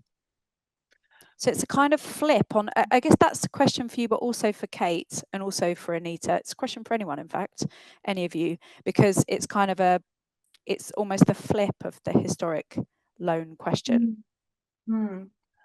I think if someone was contacted us to say that it was their object, I would ask them to confirm how they own the object, whether they have, if it's not the name we have as a depositor, I'd want them to confirm how they've acquired it, whether they have purchased it from someone or if they were given it in a will or bequest. So yeah, I think it's establishing, I mean, it was the question that we didn't have a name associated with the object at all, because that obviously is a difficult matter. And really I think tricky. it is initially it would be asking them to show how they own it. Do they have any of their own paperwork or any photos of the object showing that kind of thing, or any if their grandmother bought it, is there any kind of that? Trying to get them to prove it, essentially. Yes, I think so. It is a difficult one. Really difficult one. Kate or Anita, do either of you have any thoughts on that one? I can't really add anything to what Christina said, really. I know, same. They can't give proof, or can they give some sort of proof, even if it's a photo of that object on the piano at home 20 years ago or something. But because if you don't have any proof, then you give it to them, then your due diligence or your kind of responsibility for that object is undermined, isn't it? So it's and it does show us how important good documentation is, doesn't it? Absolutely, that scenario. We've got quite a few questions which don't really fall under these topics, so I'm just going to flit around a bit here. So I'll go to Sam from Hazelmere. So whose question is, we have a lot of objects that have been historically deposited the museum without any, with missing object entry documentation. What if you've exhausted all avenues trying to find the owner of historic loans or historic donations? What is the next step you'd take to deal with these? And when do you make the decision to acquire or dispose of them? So again, it's a question for, well, everyone really, but so if anyone's got any thoughts, but again, it's this due diligence question and recording of contacts, I guess. But does anyone have anything to add? I think it comes back to also that idea of risk, and you have to think about, what would be the risk if you dispose of the item? I mean, you could accession it, which helps with obviously using the object as you would with any other item in the collection and caring for it properly, and then accept that if the owner comes forward that you may need to deaccession it. But if you don't obviously want to keep the object and dispose of it, then you have to also think about the risks involved with that, with or, you know, if you transfer it to another museum, you have to make it clear to the museum that is accepting it, that it's an item that potentially someone could come and claim. Or if you sell it and you're making money from it, that this may be money that you have to return. So I think it's kind of thinking of those questions. Definitely. Really interestingly, Louise has asked, it's kind of on the subject of what we were talking about if somebody says, oh, actually, that was a loan and I'd like it back. But I don't think we should go into this, but it's just an interesting one. Louise says, in the light of developments of AI, how can museums protect themselves against false proof of ownership? This kind of thing absolutely terrifies me. That like these incredibly realistic AI generated images of things. It's a really tricky one, isn't it? Yes. I think again it's just doing your you know, lots and lots of steps, isn't it? Or your due diligence. And I mean, that would be criminal behavior, I imagine. So exactly. We can't second guess people, but we have to do all our due diligence and make sure we're happy with the decision we've made. And if there's something that doesn't seem right or doesn't sit right, then it needs to be looked at. But yeah. And don't make individual decisions, because obviously if you work in a big organization where you can you've got that chain, and particularly at big places, you've got, you know, a legal team or something. But if you're in a place where you're the only member of collection staff or you're a volunteer, like making sure it's not you personally that's making those decisions. It needs to be collective decisions and having that all written down. But yeah, I mean, AI terrifies me in life, but also in the museum context. I've just got one other thought on that, I suppose, is that if somebody came forward and claimed that an object was on loan from them, that would only be an issue if you didn't have good documentation that said actually what its provenance was. So they would have to know that. They'd have to know that you hadn't got it well documented, I suppose. So I suppose that potentially gives them some credibility. But you know, obviously they would still have to prove it. But they could come forward and say that a painting in your collection belonged to their family, and you would have absolutely the object entry form. You'd have all of those records that prove that wasn't the case. So I suppose there's that, isn't there? That they'd have to, if it was fraudulent, they would be taking a chance on you not having that information. I think sorry. I was going to say, I've got an active situation where we had some items that were donated by a local history society, and another member of that, and then said, oh, I think we'd like to take them back now. And we were like, you know, what do you mean take them back? He said, well, they're only on loan to you. And we obviously explained, no, they were donated, went through the paperwork, and this gentleman was like, oh, he didn't have authority to donate them.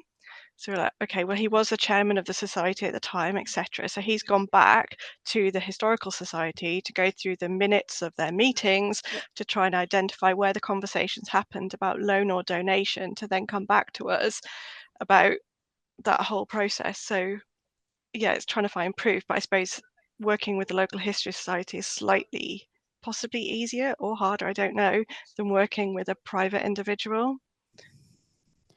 Yeah, no, I was speaking to a museum not long ago that had a very, very similar situation to you, Kate, but it was a family and one person had donated and agreed, and then the rest of the family, it turned out, hadn't agreed. And actually, in the end, it all got so griefy that they did deaccession everything and give it back. But there was lots of evidence for those conversations, but it was a very, very drawn out process, but yeah, very complicated. There's a question relating to GDPR, which is there any guidance on complying with GDPR when dealing with historic loans and personal information? And they work for a council museum, and their needs of the museum don't align perfectly with the council policy. It might be something for you, Kate, as you are in a similar setup. Yeah, I'm sorry to give you a GDPR question.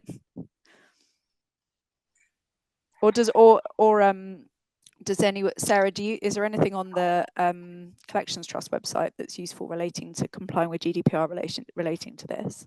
I'm not going to take up Q&A time from the speakers, so I'll have a think and put stuff in the chat if I can think of anything. Sure. Because it's not something we've come across from a GDPR perspective from trying to trace old loans. That was the question, wasn't it? Yeah. Have you, Christina? No, I can't. I'm trying to think what could be a conflict, because Yeah. we have to hold the personal information because it's relevant to the object and loan, and it's a requirement to keep it. Of course, it's not up to date, which doesn't comply, but that's the situation that we're in. So I had Yeah. a situation before, I had a situation before relating to this kind of, but to do with loans generally and the length of time IT want to keep information and not. But we solved it by creating our own kind of GDPR related policy for loans. So it might be that you need to just add that within your process internally. So there's a question for Anita. The thing is, so some of these questions are about rationalization and disposal. Yeah, I think we are almost at 25 past, and I think we'll give Anita, Kate, and Christina a little bit of a break in the speaking, and thank everybody for their questions. Thank you very much for your questions. There's been lots and lots of questions on these topics, which was expected. And I'll hand back to Sarah, and we will think about having some lunch. Thank you all very, very much. Thank you, Sarah, Anita, Kate, and Christina as well for answering all of those questions. So as Sarah says, we are pretty much bang on time now for lunch. So a big thank you to all of our speakers for being on time, and a big thank you to Sarah for wrapping up our Q&A on time as well. Hello and welcome back to the afternoon of our Collections Trust Symposium. Well, thank you very much for joining us at 1:15, and I hope you all had a nice lunch. Welcome back to the afternoon part of the Collections Trust Symposium. I'm Sarah Sinker from Museum Development South East, and I'm going to be chairing this afternoon's part of the programme. So just to let you know what to expect, this afternoon we've got 2 more case studies, the first of which is controlling location and movement documentation whilst emptying Buxton Museum and Art Gallery. And then the second one is on audit at the Postal Museum. Then we'll be having a break at 1 to 2, followed straight afterwards by the Q&A session for those 2 sessions. So if you have any questions that come up, please feel free to pop them in the Q&A, which is at the bottom of your screen. Please don't put them in the chat. Please use the Q&A function at the bottom and pop your questions in as they come. And then after that, we'll be going to a panel discussion, and then at 25 past 2, and then we'll be finishing up at 3 o'clock. So first up this afternoon, we have got, I'd love to introduce Martha Jasko-Lawrence, for Derbyshire Museums Manager, and Nancy Wilson, who's the Assistant Collections Officer, who are going to be talking to us about controlling location and movement documentation during Buxton Museum and Art Gallery's collections move. So handing over to you both now. Thank you. Right, so Nancy and I are here from Buxton Museum and Art Gallery, who are run by Derbyshire County Council. So I am Martha, I'm the Museums Manager, and Nancy's the Assistant Collections Officer. So just a brief background as to why we had a collections move. On the left of this picture, you can see Peak Buildings, which was the home of Buxton Museum since 1927. And it was originally built as a hotel in 1875, but unfortunately recently extensive dry rot was identified in the building, and after some investigations the decision was made by the County Council to sell the building and look for a new home for the museum elsewhere. So the scale of the task, what we had to do, as a lot of museums, we found it difficult to know exactly how many objects we've had, but we estimate there's 100,000 objects. We've certainly got 40,000 computer records, but a lot of it's not on the computer, or that covers multiple objects. And so the decision was made in May last year to sell the building, and we were working towards a deadline of the end of the year, so the end of December, in terms of moving, so quite a short deadline. And then we had the added challenge that Nancy and I were both new in the role. I only started in July last year, and Nancy started in August. I did have the slight advantage of having worked at Buxton Museum for 10 years previously as the Assistant Museums Manager, so I was familiar with the building and the collection. And in addition to Nancy and myself, we had 5 other museum staff who worked there. So a core team of 7. So I'm going to hand over to Nancy now to talk a little bit about our approach. So we had to think of an approach to how we would catalogue the collection for the move, especially with me being brand new and Martha's knowledge being from 10 years ago. We, based on our experiences at other museums and a lack of the accuracy on the Buxton Modes database, that we decided on giving each storage box or large unboxed item a new separate number, starting from BM 0001, with BM standing for Buxton Museum. The BM number relates to how the items were packed for transport. So a box with 50 items will have one BM number, whereas each soft wrapped painting, for example, has its own individual BM number. For the new number system, we had a physical folder with a list of the BM numbers in and a separate BM sticker to be placed onto the storage box. This prevented any duplication of BM numbers, as the folder had space to write information such as a description of the contents, and once the physical sticker was used, everyone knew to go on to the next sticker on the sheet. Fairly quickly, we discounted using Mode's collection database to document the move because of a lack of internet down in the stores and how slow the Mode software is. People would also need training on the system, and the information on Modes was incomplete or not up to date, and we had no time to update it. So we believe over half the collection wasn't on Modes. We decided to export what Modes information we had to Excel and then save it on our SharePoint, allowing multiple users to edit a document at the same time. And SharePoint also logs who has made which changes, so we could follow up anything that was unclear. And we exported each main location or collection to a separate worksheet. So these spreadsheets were done by either collection type, for example, please collection, or for store location, for example, Art Store 1, Rack 2, to help everyone find the relevant spreadsheet for the area that they were cataloguing. So Nancy and I did some test cataloguing to see if our system worked, because when you're thinking of a new approach, we just thought, if we can't try it ourselves and explain it to others, it's not going to work. So then we decided it did seem to work, and we trained the core museum team in using it.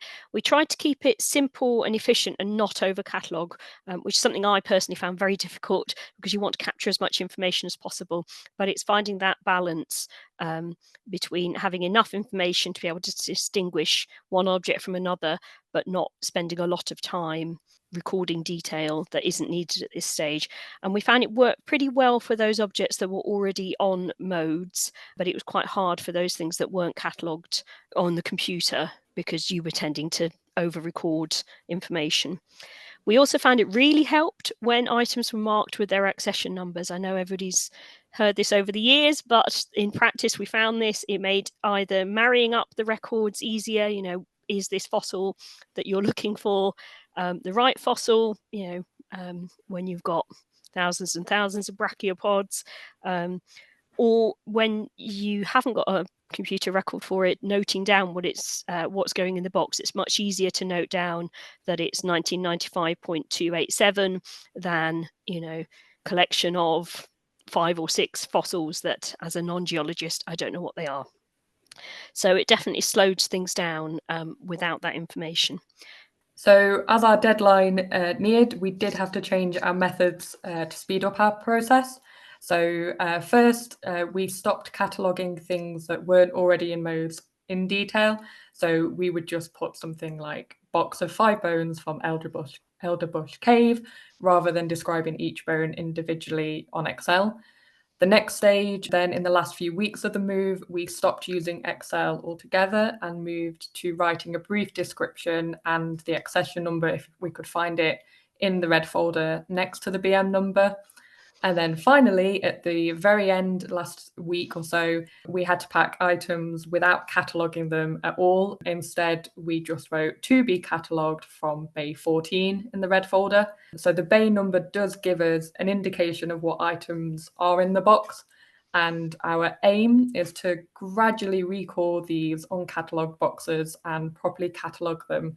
But at the moment, at least, we know that we don't know exactly what's in there. So towards the end of the move, we had more and more people from across the council coming in to help us, which was brilliant. But most of them had no experience of working in a museum before.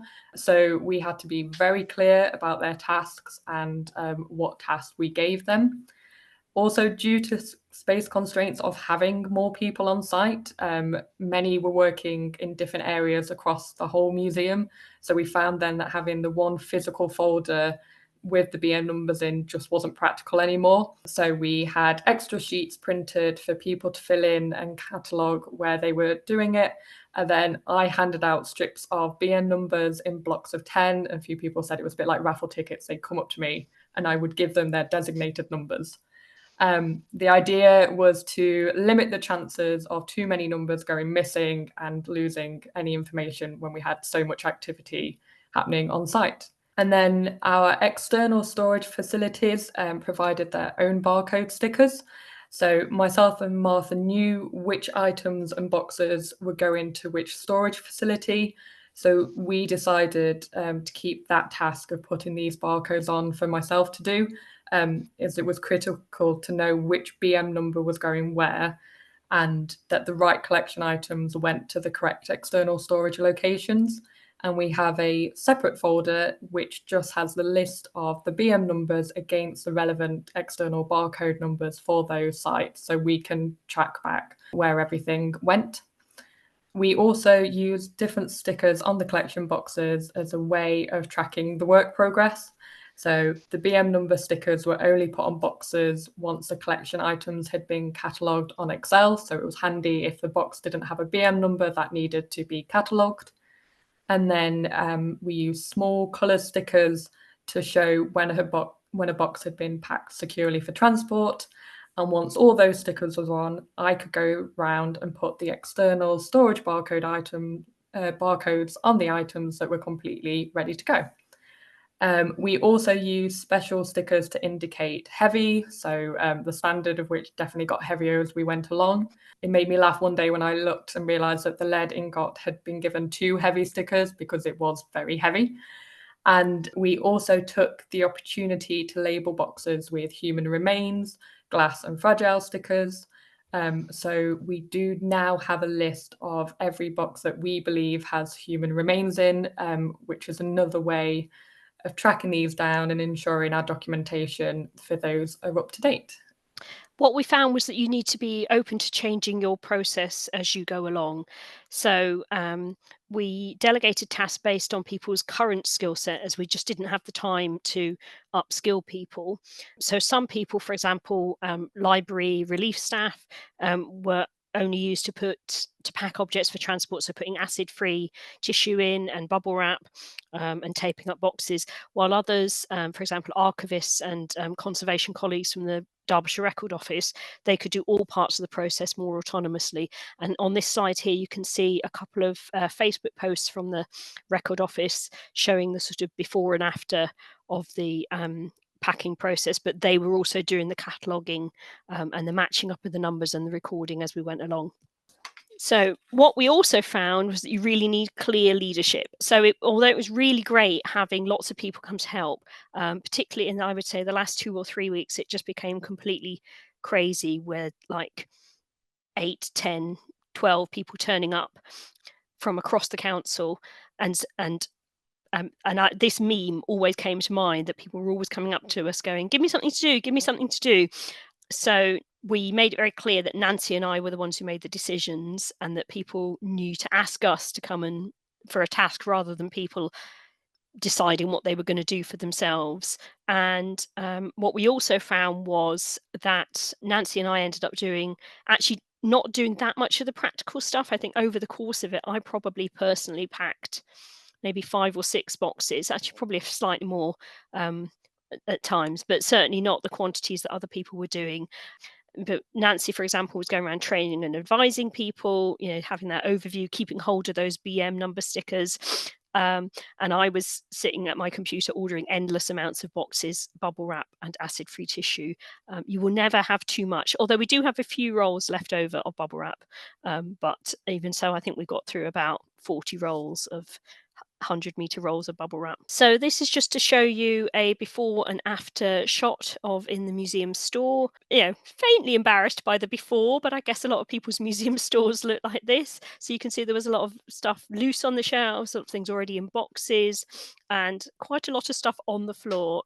This is what you discover when you have to empty your entire museum and you have to look in every single corner. I remember the day when I looked under a table in one of the storerooms and found a large iron man trap. That was an interesting one. How do you pack a man trap? What's the risk assessment on that one? But in the end, we ended up that we had allocated 3,116 BM numbers. So that's either boxes or individual items. And as I said, the collection we think has got about 100,000 items in it. And of that, currently 11 BM numbers have got an unknown location, but likely we think most of those are unused numbers that need reconciling. And given we only finished this process at the beginning of March, and we both had a few weeks off leave since then, we're fairly hopeful that those will resolve themselves, those queries. So we've now also typed up all the handwritten lists into the Excel spreadsheets, both the listing of which each BM number is and the listing of which barcode is associated with that BM number. And the next stage is updating the modes records so that their new location is the external storage facility with the barcode associated with it. So, and we're using that documentation from the collections move in the next few months to recall items for research and display, because having had to put people off, researchers off a month saying we're in the middle of packing everything up, we're now testing out the system to see that we can get things back. And in some cases it's easier because the things that were documented earlier on, we've got more detail, and some things, like Nancy said, it'll be a case of, well, we'll recall 20 boxes that we will know in a certain bay and see what's in there, but then that'll be an opportunity to catalogue them in more detail. So overall, we feel the project has been a success, but it's not one that either of us want to do again in a hurry. Thank you. Thank you so much to you both. So interesting. I feel like having a man trap in a collection is a bit of a rite of passage. Don't know why, but it seems to be. That was fascinating. Now, Arthur, lots and lots of claps and hearts coming your way. I hope you can see them. Thank you, guys. I would love to introduce Chris Taft, who is the head of collections at the Postal Museum, who's going to be talking to us about audit at the Postal Museum. Hello, good afternoon, everyone. So yeah, I'm Chris Taft, as Sarah says. I'm from the Postal Museum, head of collections at the museum. I've worked at the museum and in the sector for a long time, and I want to talk to you today, this afternoon, about auditing collections. The Postal Museum, for those of you who don't know, just by way of a very brief introduction, is a relatively new museum still, but stemmed out of a much older organisation. So there was a former National Postal Museum held in central London. And the current Postal Museum opened in 2017. We're an independent museum, an independent charity, but we work very closely with the Postal Administration's Post Office and Royal Mail, and we care for the museum collection, which is a collection charting the sort of 500-year history of the postal story. I have a team that work with me that manage and care for those collections on a day-to-day basis. So the collection, the work of collection audit is very important to us. So what I wanted to talk about first is just really what Spectrum says about auditing and the importance of auditing. I'm not going to go through all of this in detail. This is all just taken from Spectrum. This is word for word from them. So I'm not going to read it all out. But obviously, I think the importance of auditing is understood by many people. It's important to understand what we've got, what we look after, what we keep in the collection.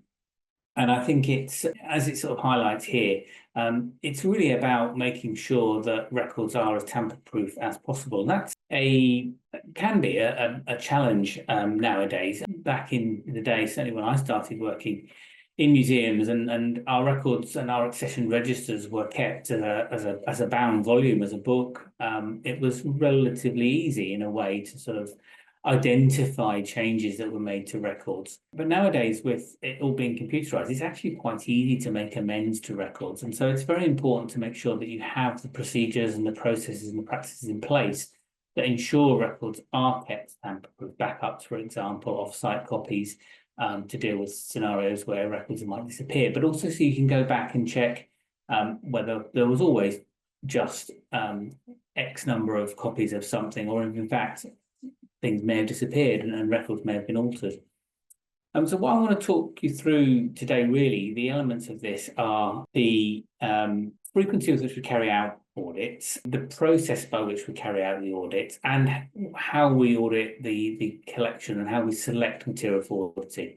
I'm going to give you examples of what we do at the Postal Museum. So it's a case study of what we do. And really what I'm highlighting here is not all elements of this, but elements of how we go about it and how we sort of select material. One of the questions presented here on this slide is, do we audit all parts of the collection?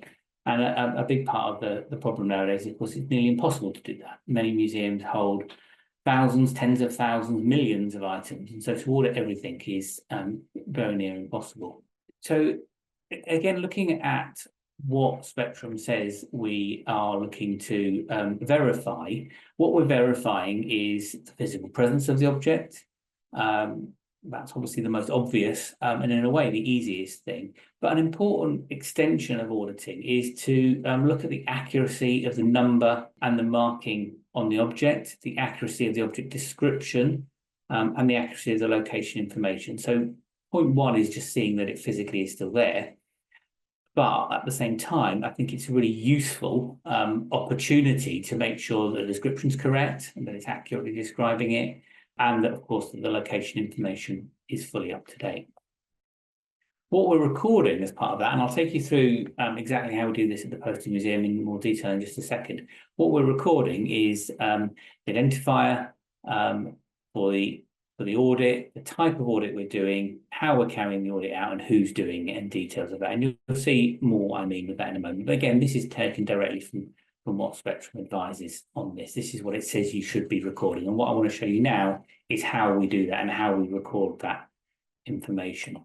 There are, as far as we're concerned, two types of audits that we do at the Postal Museum. As I just mentioned, it's nearly impossible to audit the entire collection. There's far, far too many items. We've not got a huge collection. We've got a small collection compared to some, but it still would be impossible to audit every single item in the collection. So what we do primarily is a random selection audit. So we identify a selection of material.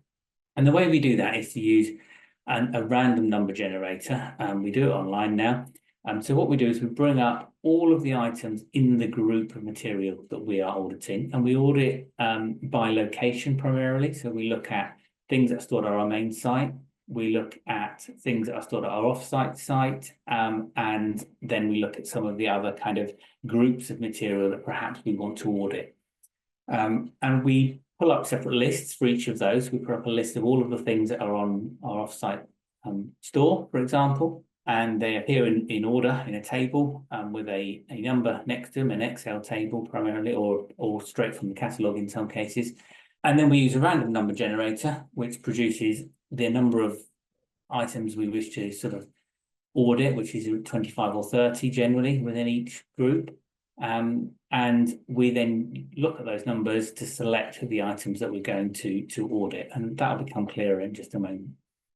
That's the primary way we deal with auditing. So we'll pick either a group or a location. We'll randomly select items from that group or location to audit, and then we will carry out the audit on the items that have been picked. One important thing to mention is that an important part of this process is to obviously think about what is going to be pulled up. So you may decide that you wish to, first of all, remove from that selection any items that have been disposed of, for example, so that you're not then looking for things that have been disposed of. I'll come back to that.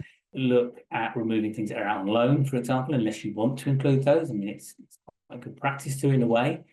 But you may decide that you don't want to, you want to deal with those separately, and therefore you don't want one of your randomly selected items to be something that it's just impossible for you to go and examine at that time. So when producing your list, it's not simply a case of just pulling up everything. You may need to be a little bit selective about that to select the type of items that you want, and then to carry out the randomization of it, pulling out the random numbers.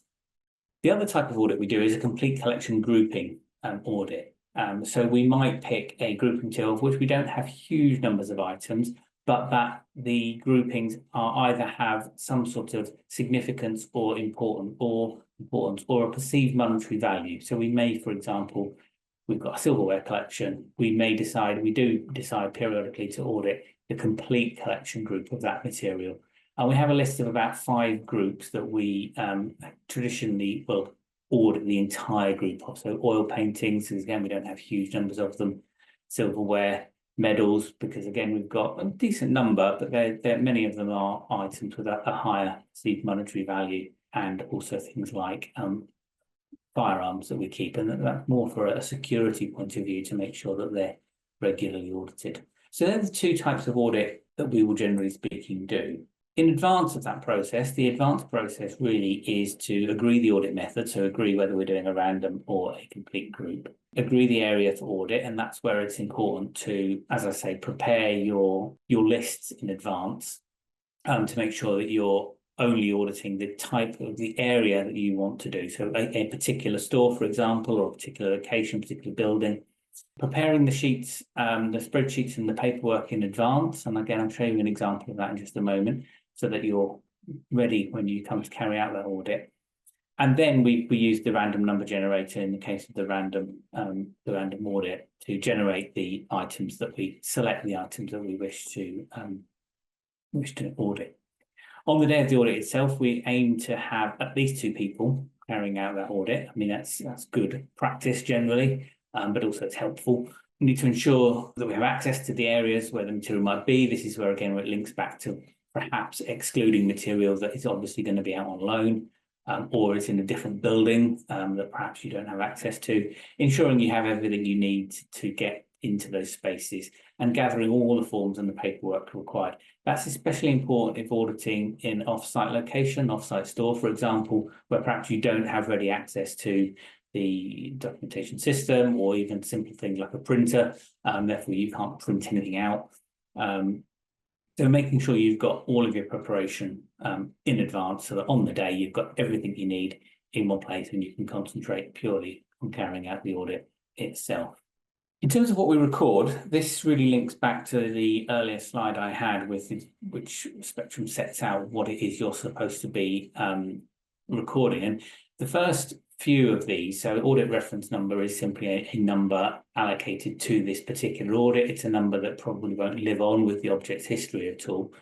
Next would be the random number itself, so the number generated by the random number generator online. There's plenty of random number generators online. You have to pop it into Google and you'll bring something up.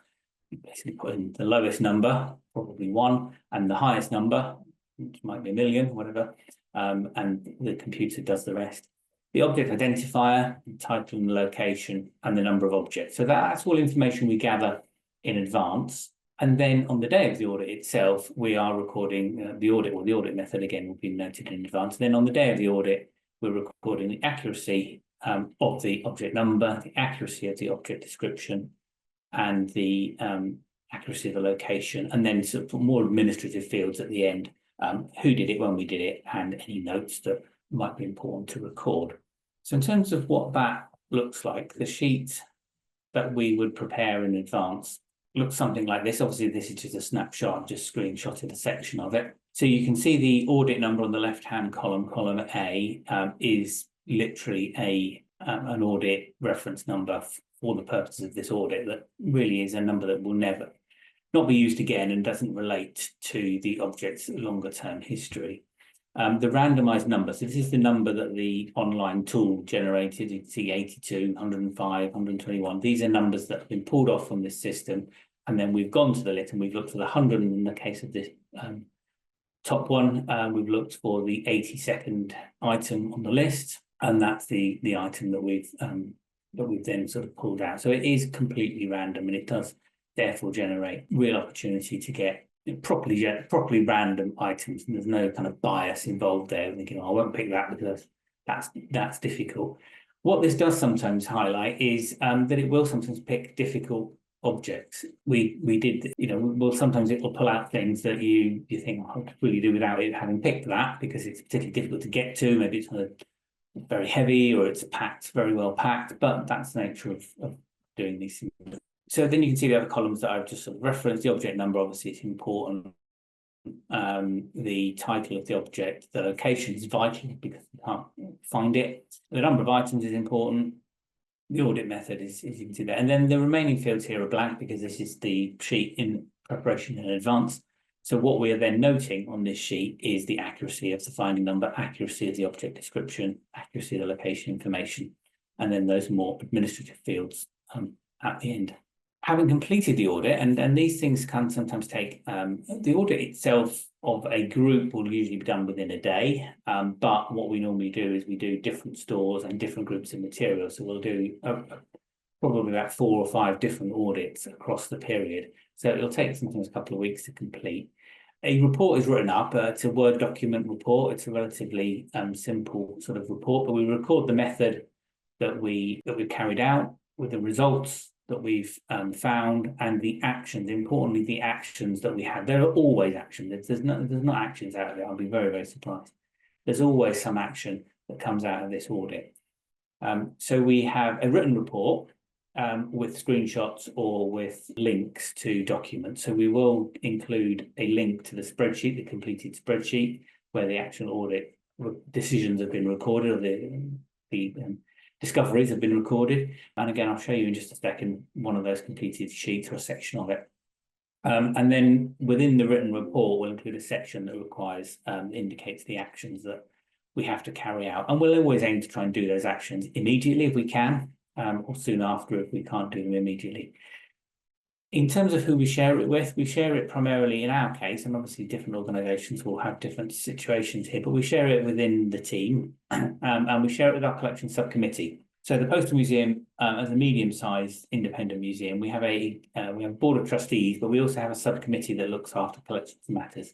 So we go through the audit in detail with them. We present the report to them, and we highlight transparently any issues we've encountered, any problems we've come across as part of the audit process. And then that goes on file, and that audit report is kept forever, linked in with our collections management paperwork. The reports of our collection subcommittee meetings, the minutes of those meetings, go to the main board as well. So the main board gets sight of this, but they will more get a summary of the audit and the primary conclusions, whereas the collection subcommittee analyse things in a little bit more detail. This is a section. Again, it's a much longer document, obviously, but I've just pulled out a section. Unfortunately, I omitted to put out the headings on the top, which is a bit of an oversight. But it's the same sheet you saw a moment ago. So the first few columns relate to the audit, the details of the object, the location that the object is meant to be in, and then a note. And my colleague who did this has sort of used the term good and bad, which I'm not quite sure how I would have done it, but the recording basically the accuracy of the location information, the accuracy of the description.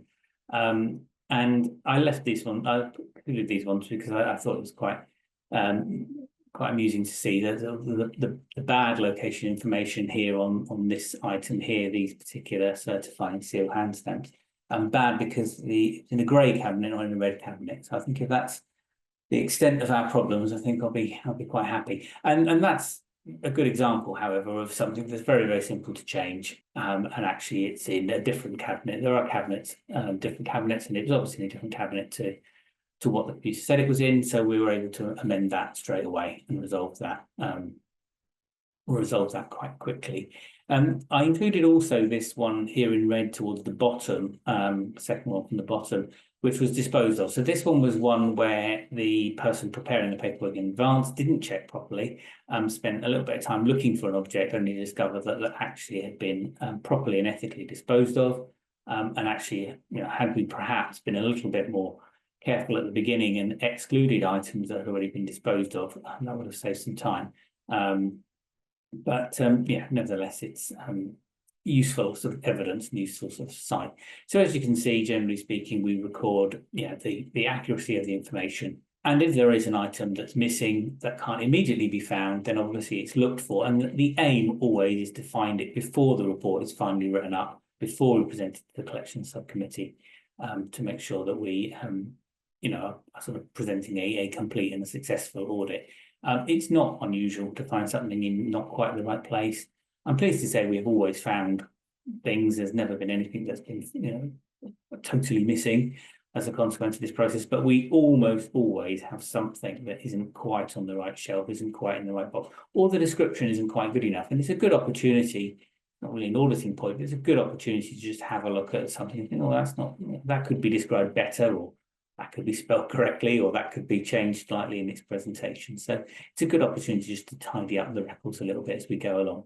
Sometimes it's a case of the person who catalogued the item, 10 years ago or more, perhaps didn't really know what it was, and a more experienced member of staff might be looking at it, or knowledge that's been acquired over time means that you can say, oh, actually, I do know what that is, and we can update information. So it's a good opportunity to just tidy up our records a little bit. And then finally, just some additional kind of thoughts. It's something we have done. We haven't done it for a few years, but it's good practice, I think, to do, is to involve external people if you can. Not always possible, and not all organisations have the opportunity, but we have in the past invited members of the governing body, the collections subcommittee or board of trustees, to come along and observe the audit process. I think that's a really, really good thing to do if you can. And it really gives proper transparency. It shows the rigor that you use in your system. And that was the feedback we got when we had board members attending in the past, was that they were impressed with just how properly the process was done. You might do that with senior managers.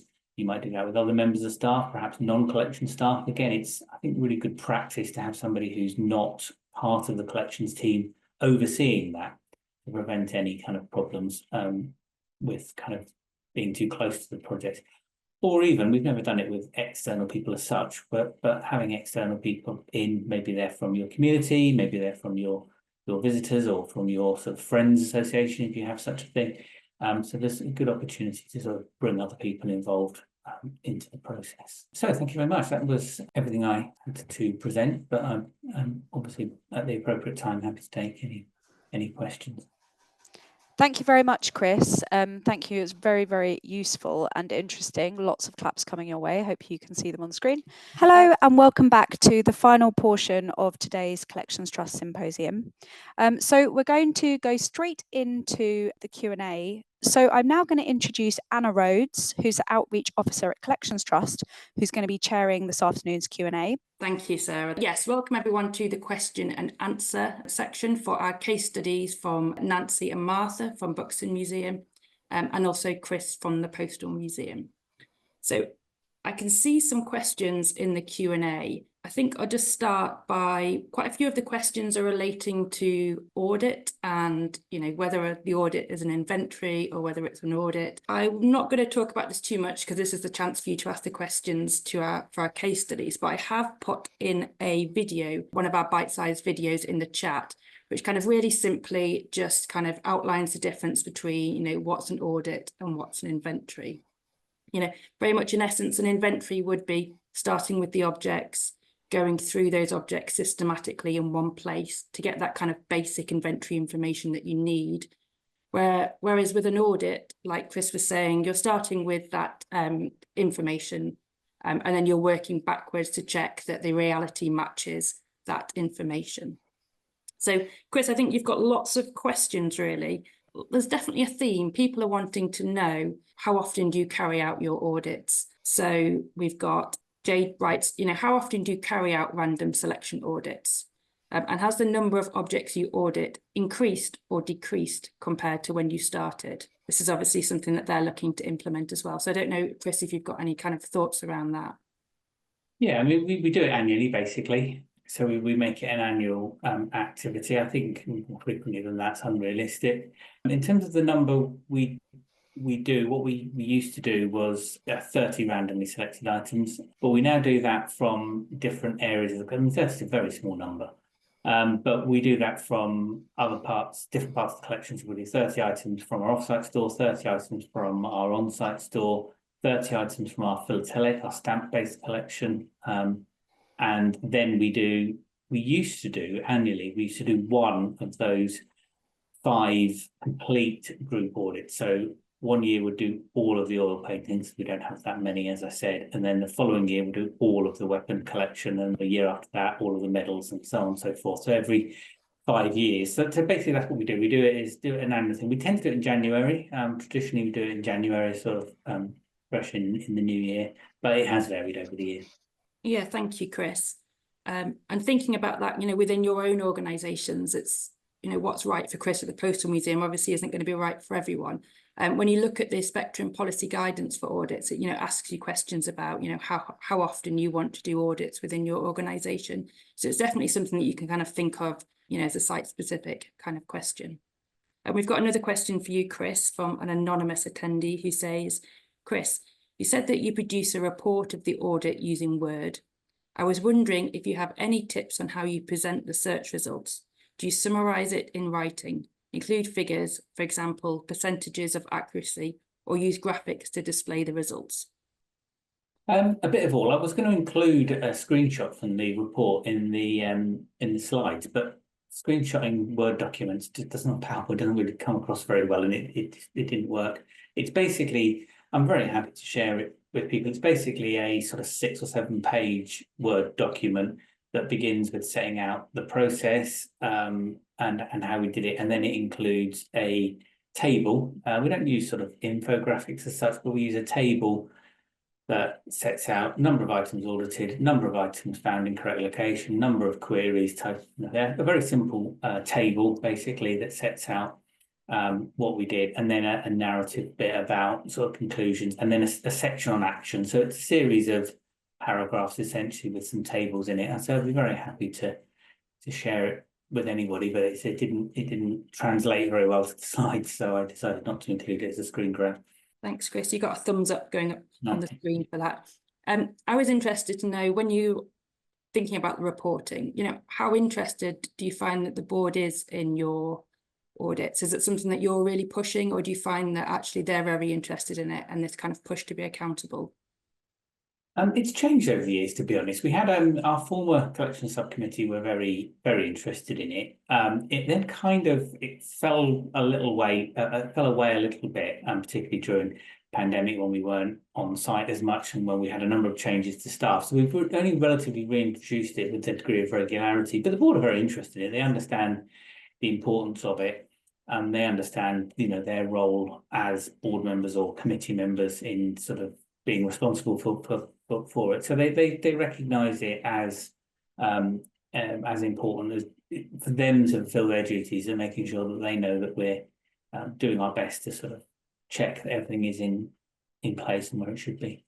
Yeah, thank you. I think got a question for Martha and Nancy. Ali Gill asks, with hindsight, is there anything you'd have done differently, or anything you wish you'd done in addition? I think I'd just also like to pop in now to say that I, as a Buxton Museum ex-member of staff, I came in and helped them do this project. Well, I say help. I came in a few times to help pack the boxes, and I think you did an amazing job, because I remember walking away there from kind of after an afternoon thinking there's no way that you're going to do that. So I think the fact that you managed it, and also the fact that you had that flexibility, because however you make that kind of project plan on paper initially, obviously when you're doing it, things become very differently. So yeah, anyway, sorry, back to that question. Yeah, I mean, I think what I would say is when we started, we were told you've got to be out by the end of December. And then as we went along, it wasn't going to happen. And then some things were out of our control in terms of the real deadline was that when they set the auction date. And it, with hindsight, you'd obviously love it to be we were able to move out and then they set the auction date. But because of, reasons, they set an auction date and we had to work to that date. So it's hard to know really what you do differently, because you kind of deal with it in the situation, and so many things changed. It would have been great if there hadn't been a week of snow in January, which meant that we were planning one of the collections. We were going to have one of our first uplift to the external storage to give ourselves more room, and then that had to be cancelled because because this, our car park's quite a slopey car park. And if anybody knows Buxton, it does tend to, we didn't actually get cut off, but wherever else was dealing with maybe 2 inches of snow, we had like 6 or 7 inches. Yeah, I don't think there was anything fundamentally I would do differently. I think you just have to, maybe we would have, I don't know whether it would have been better to have tried to have catalogued everything to a very minimal state from, so that instead of having some things that are really well done and then at the end some things that are really very totally skeleton documented, to have better, I don't know what Nancy feels about that, if you've got anything to add. Yeah, I think I was thinking the same, that having knowing certain things we'd never actually find all the information for, that earlier we could have said just put X amount of things are in this box, and if you find an accession number, write that down. We might have a little bit more information, but again, I think, like you were saying, it was really difficult that our deadline kept moving, so we also kept trying to eke out as much as possible to be like, okay, we've got an extra 2 weeks, let's try and get a little bit more information. So also, yeah, that helped us. It seems daft thinking back on it, but because we sort of started with Bay 1 and we thought, right, well, we'll work our way up to Bay 14, and Bay 1 in our case was geology and fossils, which none of the staff were geologists or even paleontologists or anything. So we were all basing it on what we could record visually or what was on the system, and actually, which then meant that one of the collections that hasn't been as well catalogued was the social history collection, which was on Bays 9 and 10. And actually, with hindsight, we should have started with that, because it's far more likely that we're going to want to recall individual items from the social history, and or that somebody's going to come in and say, I want to see my grand's, I don't know, fan, or, well, we don't have any wedding dresses, but that sort of thing. Then somebody's going to come in and say, I want to see this individual box of brachiopods from Deepdale or something. So if I was going to start again, I would not start with Bay 1, which just felt like the sort of, because at the time we thought, oh, we'll have the time to get through it all in detail. But actually, I think to start with what you're going to use the most, and start with that collection, so that the things that are less well documented are the things that are less likely to be used individually. Yeah, thank you. That's interesting, thinking about it from a user kind of point of view, as opposed to that practicality wanting to start in Bay 1, because that seems to make sense. And I've got one question about barcodes, because I know you mentioned using barcodes. Was that a decision that was led by kind of you or by the storage facility? And did you find it worked? Were there kind of pros and cons about using the barcode system? Nancy, do you want to answer that one? Yeah, so both storage facilities have their own barcode, so that's their system that they will scan it, and if we ask for a certain box, they know where that is.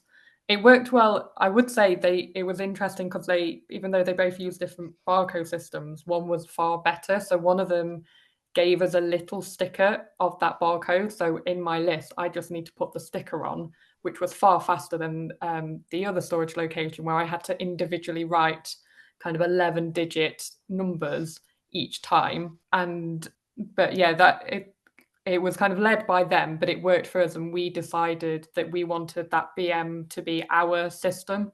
So the storage locations don't need to know the BM number, they just know the barcode, but we have that kind of added extra insurance that we know that number linked with that barcode. And also the same, that if a barcode went missing at their end, we could say, well, we think it's the BM number this, and they can track it back. So I think it just gives us that bit of insurance there as well. There was a little bit of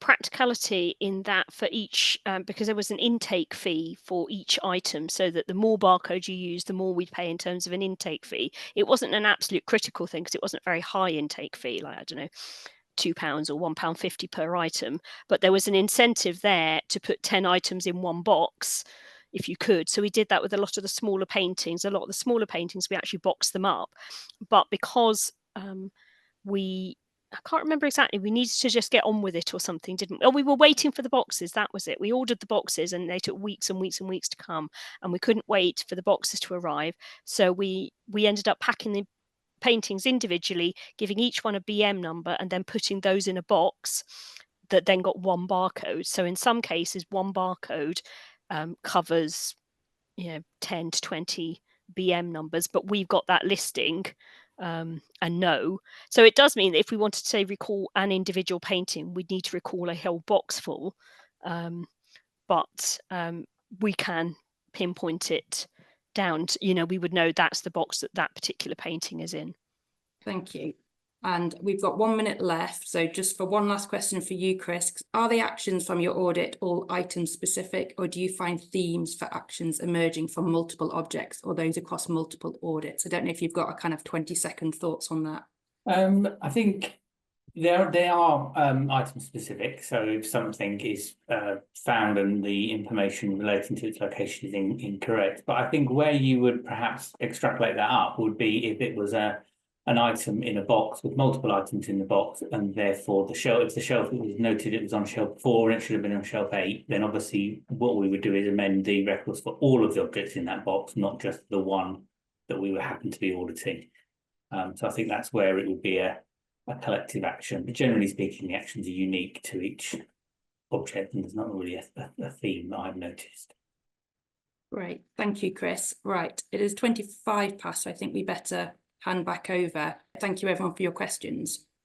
Thank you so much, Anna, and also to Chris, Martha and Nancy. Really interesting. And thank you to everyone for your questions.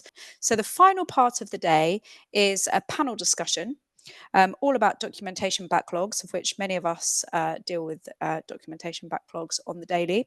So the question is, how do we ensure that tackling documentation backlogs is at the heart of what museums do, rather than an activity driven by other organisation priorities, such as having to move collections off-site during a capital project or when a site closes? What are the opportunities, both as individual museums and as a sector, for us to tackle this? So this session is chaired by Sally Hawley, who's the Museum Development Collections Officer at Museum Development Midlands. And she's going to be joined by Sarah Hartshorn, who's the Museum Development Programme Manager at Arts Council England, Alan Bentley, who's the Museum Development Advisor at Museum Development North, and Lindsay Duncan, who's the Outreach Officer at Collections Trust. So I'm now going to hand over to Sally with thanks. Brilliant. Thank you, Sarah. Yeah, wow, what an amazing day so far. I've done so much scribbling that my hand's gone numb. So thank you so much. Yeah, so we're going to kick off this panel discussion now, thinking about tackling these documentation backlogs. So thank you, Sarah, for introducing briefly the panel members. I'll do a little bit more detail. So we've got Sarah Hartshorn here with us. She is the Museum Development Programme Manager from Arts Council England. She supports the 5 museum development programmes across England and links to the other UK partners as well. She's also part of the Museum Accreditation Redesign team, which is currently 8 weeks into activity, ensuring there is a bridge between museums of all scales and the decisions being taken at the Arts Council England relating to that scheme. And then next up, we've got Lindsay Duncan, who is the Outreach Officer for Collections Trust. Lindsay provides training about the Spectrum Inventory Standard and supports museums with their inventory backlogs via one-to-one surgeries and cohort groups. And she's also some of the training delivered for Museum Development Midlands, if any of you caught that, which is brilliant. And then lastly, but definitely not least, Alan Bentley is one of the museum development advisors at Museum Development North, and he works on their Collections at the Heart programme, which some of you may know. It looks fascinating programme which supports museums to improve the management of their collections through training, peer coaching, one-to-one support, and soon project support, which hopefully you might find out a little bit more from this discussion. So thank you guys for being here. Tiny little bit of background with me. So I'm the Museum Development Collections Officer with Museum Development Midlands. And very shortly, I will be leaving Derby Museums, but currently have been at Derby Museums for 10 years as well. I headed up the Museum of Making capital project, looking after the collections decant etc. So yeah, that's a little bit about me. We collectively, members of this panel, as well as many others supporting today, we aim through the work that we do to inform, empower and support best practice around collections management and documentation. So, panel, with the opening question, please, could you take it in turns to think about, kind of in your opinion, what's the most important reason for ensuring that tackling documentation backlogs is at the heart of what museums do? And or what do you think the consequences are of not doing this? So I'll hand it over first of all to Sarah. Yeah, thanks, Sally. I think we've reached our full complement of 3 Sarahs in a conference now. So yeah, great question. I'm going to come at this at like an organisational kind of level, if that's okay. So I've been ruminating today, hearing all of the discussions about why is this so challenging, the perennial question. And I think the conclusion I'm coming to is that our strength is also our biggest weakness when it comes to this. So the strength around collections work is it's just an incredibly unique space. It's what makes museums, and people have, you know, unique skills that they bring. You just mentioned specific people that come in and allow that activity to happen and that knowledge. But I think as a result of that, it can sometimes feel intimidating or just a bit magical and mythical to the rest of the museum that aren't involved in collections work. Even I still feel like that sometimes. If someone says they're curator, I'm like, what do you do? That sounds amazing. I don't quite understand it. And I think that's one of the biggest challenges when you're thinking about an organisation that's so pressured from whatever that might be in terms of delivering lots or not enough money, not enough people, of whatever scale you are, for not everybody in your organisation in that decision-making area to understand what's happening within that world and maybe be intimidated by it, I think can be a real challenge at times. So I asked myself the question of, in your museum, and you can do this test yourself at home, wherever you're tuning in, there'll be bits in your organisation that you will do every single day, every single week, every single month that you'll do on repeat, and there'll probably be actions around compliance. So, you know, you might do the Legionella water check once a month and it happens every month and you make sure it happens and you note it. Or it might be, you know, the boiler gets serviced every year. Or, you know, if you take cash on site, every day you do a cash up, you monitor it weekly, you kind of look at it. So we are absolutely, as organisations, capable of doing repetitive, iterative tasks to ensure we meet our compliance and gather information that we need to have to run our businesses or museums well. So that is something we're capable of. So what's the barrier and challenge for us doing it within collections is the thing I've been asking myself quite hard. And I think part of it is, and this is just my opinion, but those are the things. I think, first of all, there's legal requirements. So there's the Health and Safety Act. And I was thinking about, you know, how could we maybe make accreditation the Health and Safety Act for collections? You know, how can we help elevate this idea that actually it is just as crucial that you count your 5 and 10p's correctly at the end of the day as it is that your documentation, you know, gets that same headspace and time to be done. So yeah, making sure that there's a way to kind of elevate how we describe collections in the same breath and discussion around risk, but also kind of, and I think Chris did a lovely way of articulating this at the Postal Museum, inviting people in to go, you know what, I'm on holiday for 2 weeks, so can someone else pick up a little bit of documentation work in a different bit of the team, or kind of really lifting the lid, because I think it is intimidating if you're not in collections. I think it does feel like the really clever academic part of what we do that you don't want to get wrong, but you know, absolutely most people would be capable of using those transferable skills, you know, to do it collection.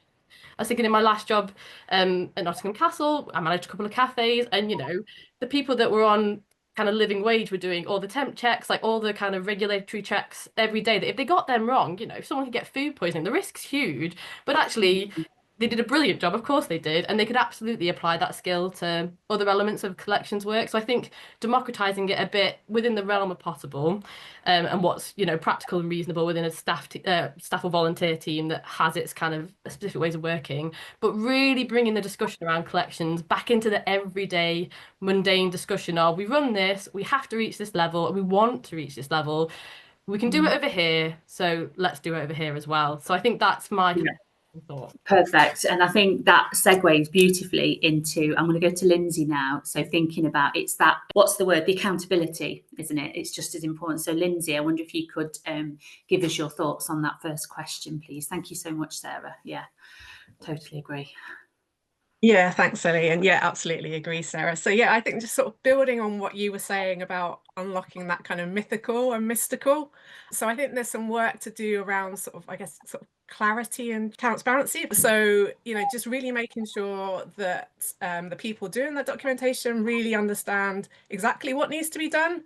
So we're not kind of, you know, making that job bigger than it needs to be, sort of just having that real clear understanding ourselves about what we need to do so that we can then communicate that clearly with other people. And then sort of transparency around, you know, not being ashamed about any problems that we have, being really open about those problems and the work that we need to do to address those problems, so we then again can communicate that to other people and advocate for the work that needs to be done. So yeah, really sort of understanding that essentially with backlogs, we're talking about our inventory, procedure and spectrum. So look at that guidance and spectrum, really understand that. And then communicating, going back to what we were looking at earlier on, documentation policies. We were talking about being really clear in those documentation policies about our status and what needs to be done. So get that in there. We've got that document that we can then use for communication. Getting it in that documentation plan that we heard about earlier, so that again we've got another really clear document we can give to people. And then yeah, really understanding the implications of not doing this work, like Sally was saying, around accountability. So yeah, the risks, essentially, Sarah already mentioned risk, the risk of not doing this work. We're talking about information that tells us what we have, where it is, how we can use it. If we don't have that information, we've got security risk, we've got reputational risk. There's ethical implications in like how we're looking after those objects. So all of those kind of really serious things. I will be quiet in a minute, but I think generally we're talking about the potential of the organisation. So we need this, collections are at the centre, and really understanding that to reach that full potential of the museum, we need all of this information. Otherwise, we're not going to be able to unlock our full potential. There we go. Perfect. Thank you, Lindsay. And definitely, and again, I think that all, you've both summed it up beautifully there. It's that having that solid foundation from which to then be able to do the access work. And again, I think I'll move on to Alan now, because I think we've discussed this previous as a group, haven't we, Alan? But could you tell us a little bit about why you think this is so important and what the consequences are of not doing this? Well, I think I endorse everything that's been said so far, really. But I mean, I think the point of it is that it's not about collections. Almost, it's not about collections documentation being at the heart of the museum. It's about the collections being at the heart of a museum. They are why you're a museum, and the documentation is not an end in itself. It's the way that you turn what is potentially a liability into an asset, and the major asset of your organisation. It's the asset that makes you what you are as a museum. And that thing about open and frank discussions and being open about it, but as you gather that information about your collection, it makes the organisation more efficient, more effective. It makes the people who work in there able to produce better education programs, exhibitions, all those things. Those are the and it also allows you to be more proactive in your work. If you know what you've got, what's missing, what you can get rid of, you can then be more proactive and collect actively. So I think there's a big thing of it is that it's clearly an access issue. And I think also we get very tied up on what at the beginning we were talking about what a backlog is and what it isn't. I mean, I think an inventory thing is a backlog, but most other things are not. That they're just what you do. The catalogue is never finished. The backlog's finished at a point, but the inventory never is. So, and you can get that basic inventory level documentation. It doesn't have to be, as been discussed, it doesn't have to be every single item if that's appropriate to the collection. But you need to know what you've got and where it is, and then you can go back again. It's an iterative process, and that catalogue builds over time. Yeah, so I think it's just a key function. So therefore, I'm going to think essentially it's a governance issue that isn't. Sarah says, it is like it being a statutory thing. So it's the reason that at the top of organisations they don't understand it. And Sarah sort of touched on it slightly, but I use my treasurer metaphor. If the treasurer or your finance manager comes to a meeting and says, well, yeah, we've got loads of money, not quite sure where it all came from or where it all is at the moment, or if it's all ours, well, don't worry, we're going to set aside a day a week and we'll know in about 10 years' time whether we can spend it or not. And that's laughable, but it's what we do all the time with the most important asset in our organisations, the asset that makes us what we are. So I think that's the key thing, really. And also, I suppose the other thing about the argument is that you talk about consequences of not doing this thing. I think actually sometimes that's our fault, and I think we get we're a bit like we've got a stick and we need to be the documentation police, and I don't think we need to be like that. It's not necessarily, there are consequences to not doing it, but actually what the stronger argument with other people is that that having this will make your life easier, will make your job easier, will make you a better trustee or responsible person, because you know what you've got and where it is. That protects your reputation. These all, it's the benefits I think we need to be keen to sell, not necessarily always. We can look like blockers too often, I think.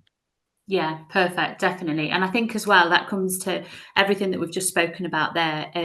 For those that are kind of responsible for doing this work, whether it is project-based or every day, I want to bring it back to that slightly and kind of get your guys' thoughts, because we've only got about 10 minutes left now, but thinking about from kind of from the work that you do, what do you think that professionals, organisations need on the ground now, and what kind of one thing would you recommend, whether that be a toolkit? I mean, we know that Collections Trust have got some fantastic resources, museum development, this is what we do, we're here to provide training and resources and things, but thinking a little bit more creatively now, let's think about how we can kind of help people to embrace this and to do this. What do you think they need, and what's one thing that you might recommend? Right. Quickly. I don't know, I'll put a kick at the top of my list actually, but I think that's probably a bit rude. I mean, I think it's support to make the argument, and museum particularly documentation people aren't often natural salespeople, but I think there is a sales job to do there to up the organisation. So there's probably something more supportive around that, about that advocacy that could be done centrally. But it's also that giving people that support. We've run some action learning sets last year, particularly focused on people who, I mean, the other problem is that often you're the only person that's, and then it can be very lonely. So we worked some action learning sets which help unblock those things and flip the sort of the view of it and unblock systems. So, and we're trying to put together a sort of package of tools that will sort of support that. Brilliant. Yeah, so I think those, yeah. Fantastic. So heading back to Lindsay, what we know, kind of, you've talked, Collections Trust have talked today, but in your opinion, kind of, what do you think is needed, and what's one thing you might recommend to help us to do this? I'm going to be annoying and say two things, sorry. So I think the first is get those basics into place, access Collections Trust resources. We've got training, so we've got national briefing sessions coming up on all the spectrum procedures. There'll be one on inventory, so go to that, learn about inventory, understand those requirements, really get those basics in place before you sort of do anything else. And I think the second thing is that I just think we need to, this applies to everything really, but I think it applies to this as well, just be more transparent and open as a sector, get those documentation policies and documents available to people so that everyone can see that there's other people in the same situation. We need to share and just be more open, and just, you know, approach it like that. We can then, share good ideas, see that we're not alone, all of that kind of good stuff. Perfect. Yeah, Sarah, kind of, what can you add to that? I mean, yeah, all brilliant ideas. Yeah, I've got kind of two answers. So the first is around kind of how to win friends and influence people, a bit on Alan's point in your organisation. I think everyone articulated this in the case studies in various different ways. Just build it into the life of the museum more obviously, rather than, oh, the collections team look after that, and that's kind of as much as people understand it. So, you know, with Chris's annual audit, or, you know, be really clear that, you know, in November when we shop, we're having a week, everyone put on 4 fleeces and we're all doing this for a week together in the, you know, in the stores, or really find ways to hook it in as much as you can, because I think as soon as it becomes pattern for everybody and habit, then your arguments are so much easier to make because it's kind of just understood. I'm sure people are doing that anyway, but I know some of my favourite times working in museums are those weeks wearing my thermals and doing some of this work on the ground. And then my second one is kind of an organisational one from an Arts Council perspective with accreditation again. We know that backlog's one of the big things that comes out as an area for development. And as we're re-looking at the scheme and speaking to lots of museums, we know it's used as a shield accreditation at times to help protect collection time and staff. So how can we ramp it up our end so it's more easy for you to use as a shield? It's a much more portable shield that's really obvious when you bring it out, and is much more iterative and yearly maybe. So we're thinking those things through, but there's definitely something we can do to help you make the case as well. So that's something I've taken really strongly away from today. Yeah, definitely. And I'd add to that, I think it's, you've all kind of touched on this, but it's that peer support, I think. And again, people, the guys that are attending here, and get in touch with us, tell us, like, where these are from kind of our professional opinions, but you tell us what you need. How can we help make this better for you? And I think, yeah, we've talked about this previously, but I think it's also that taking the time to understand what you need to do, but not letting the perfect get in the way of the good. And again, it's that taking away the myth around. I know when I started in the sector, gosh, almost 22 years ago, giving away my age there, but it was kind of, that the collections team do that, the curatorial team do that. Open these processes up and talk a little bit more about it. Invite, again, I know we're all a little bit time poor, but if you have team meetings or say, can we sit in the finance meeting and talk to you for 5 minutes? Open these processes up and get people excited. People generally, I think, are excited about this kind of work. It does take a little bit of time to open these processes up. But again, as we've just seen from Buxton, if you spend a little bit of time on the plans to tackle these backlogs, thinking about what you need to do, then there are ways that you can get people in, get the financing team for an hour or get the marketing team or whatever. And it also makes good fodder for the marketing team. So yeah, we are super running out of time, but just the last thing, I think, to sum this up, thinking about the future and thinking about all the things we've done, what would you guys say is kind of one thing that you'd like to see change or develop? And just to put that into context, one thing I've been thinking a lot about, particularly with my role at Derby, was making the invisible more visible, but creating more networks for curatorial people to attend and to just get together and chat about. That's something that I'd like to see developed in the future. But what's one thing that you might like to see, Sarah? Yeah, I think one challenge I'd have is, I think language is really important around building myths as well. So make sure everyone in 6 months' time in your organisation knows what a backlog is. Like, even I have to check again sometimes and go, which bit is the backlog? And really just understand, so that when you're talking about it, people have empathy for you for what you're dealing with and understand the nature of the beast. So I think explaining some of these terms with the rest of your team, I think, would be a really good way to help. Perfect. Thank you, Lindsay. You have 1 minute and then Alan will get a minute. Mine was only around terminology. So yeah, making sure that people are using that consistent terminology when they're talking about things. Don't say audit when you mean inventory. Everyone's going to be really confused. So yeah, really understand that. But yeah, I would just like to see more joined up working between people and just, all coming together a bit more. There we go. Perfect. Thank you. And Alan, just to finish us up. Sounds like we're going to hug the world or something. It's something's getting over. I was probably going to cheat a little bit, and I mean, I think that thing about people often say they've got resources. Use the resources of your organisation and make it fun. But I think the bigger thing might be that funders recognise that if you're doing a museum project, there needs to be some money and space at the beginning of the project to do pre-work and to put everything away at the end of it. And if that's not part of your project, that's not really a museum project, because it's not using your collections as part of that project. And I think that needs to come across to Arts Council and Lottery and funders generally, that it's embedded. It should be embedded in all projects. And the way to do that is that funders embed it in projects. Yeah, definitely, because we've seen that change, haven't we, in funding from small to kind of large scale. It's more about co-production and getting people involved and working with communities. Well, actually, there are schemes like Dynamic Collections, for example, that put collections work and improving and kind of dealing with some of these backlogs at the heart of it. And I think that's But really, Sally, I would say that was even more important if it's a co-produced thing, because you need to be recording their voices, making sure you're collecting things around that project, because it's no use picking people up and dropping them. We've made that mistake in the past. yes. Those voices and those projects need to be embedded within your collection, because if they're not going to be, they're not really a museum project. They're a social care project, or they're a different project. It needs to be linked to your collection, and therefore the funding needs to follow that to make it happen. Perfect. Well, thank you so much, guys. I know that was a whistle-stop tour, but I have put my email in the chat. And as I mentioned at the start, if you have any questions for either all of us or individuals, do send them on to me.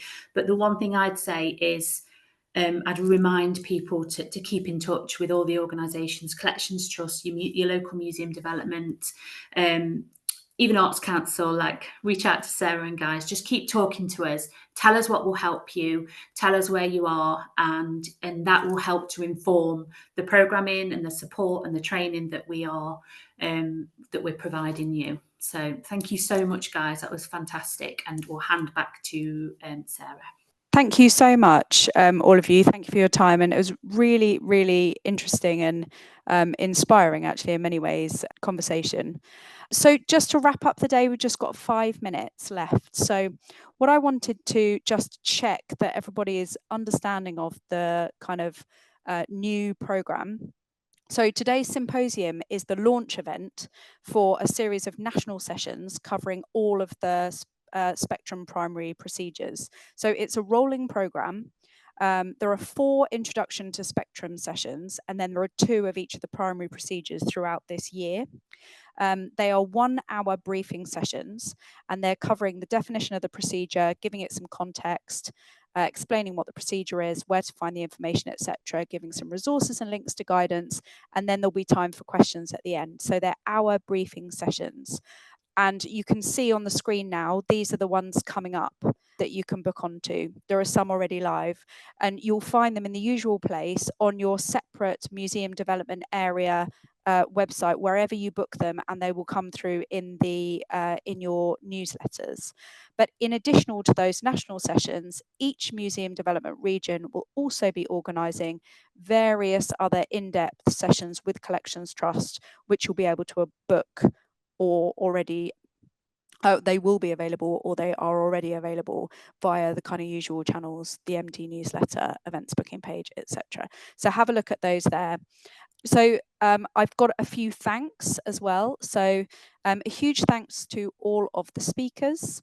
Thank you to the co-hosts. Thank you to Anita Hollingshead for working with Collections Trust on the programme. Stage Text, who are the captioners, who have captioned the whole day for us. Thank you very much. And also to Collections Trust, Museum Development and Arts Council colleagues for their support. And then finally, obviously, to all of you as attendees for coming, because without you, we wouldn't have had all these lovely, very interesting questions. So it only really remains to say thank you all very much for coming. Please do book on to other of the national sessions, and we hope to see you very, very soon.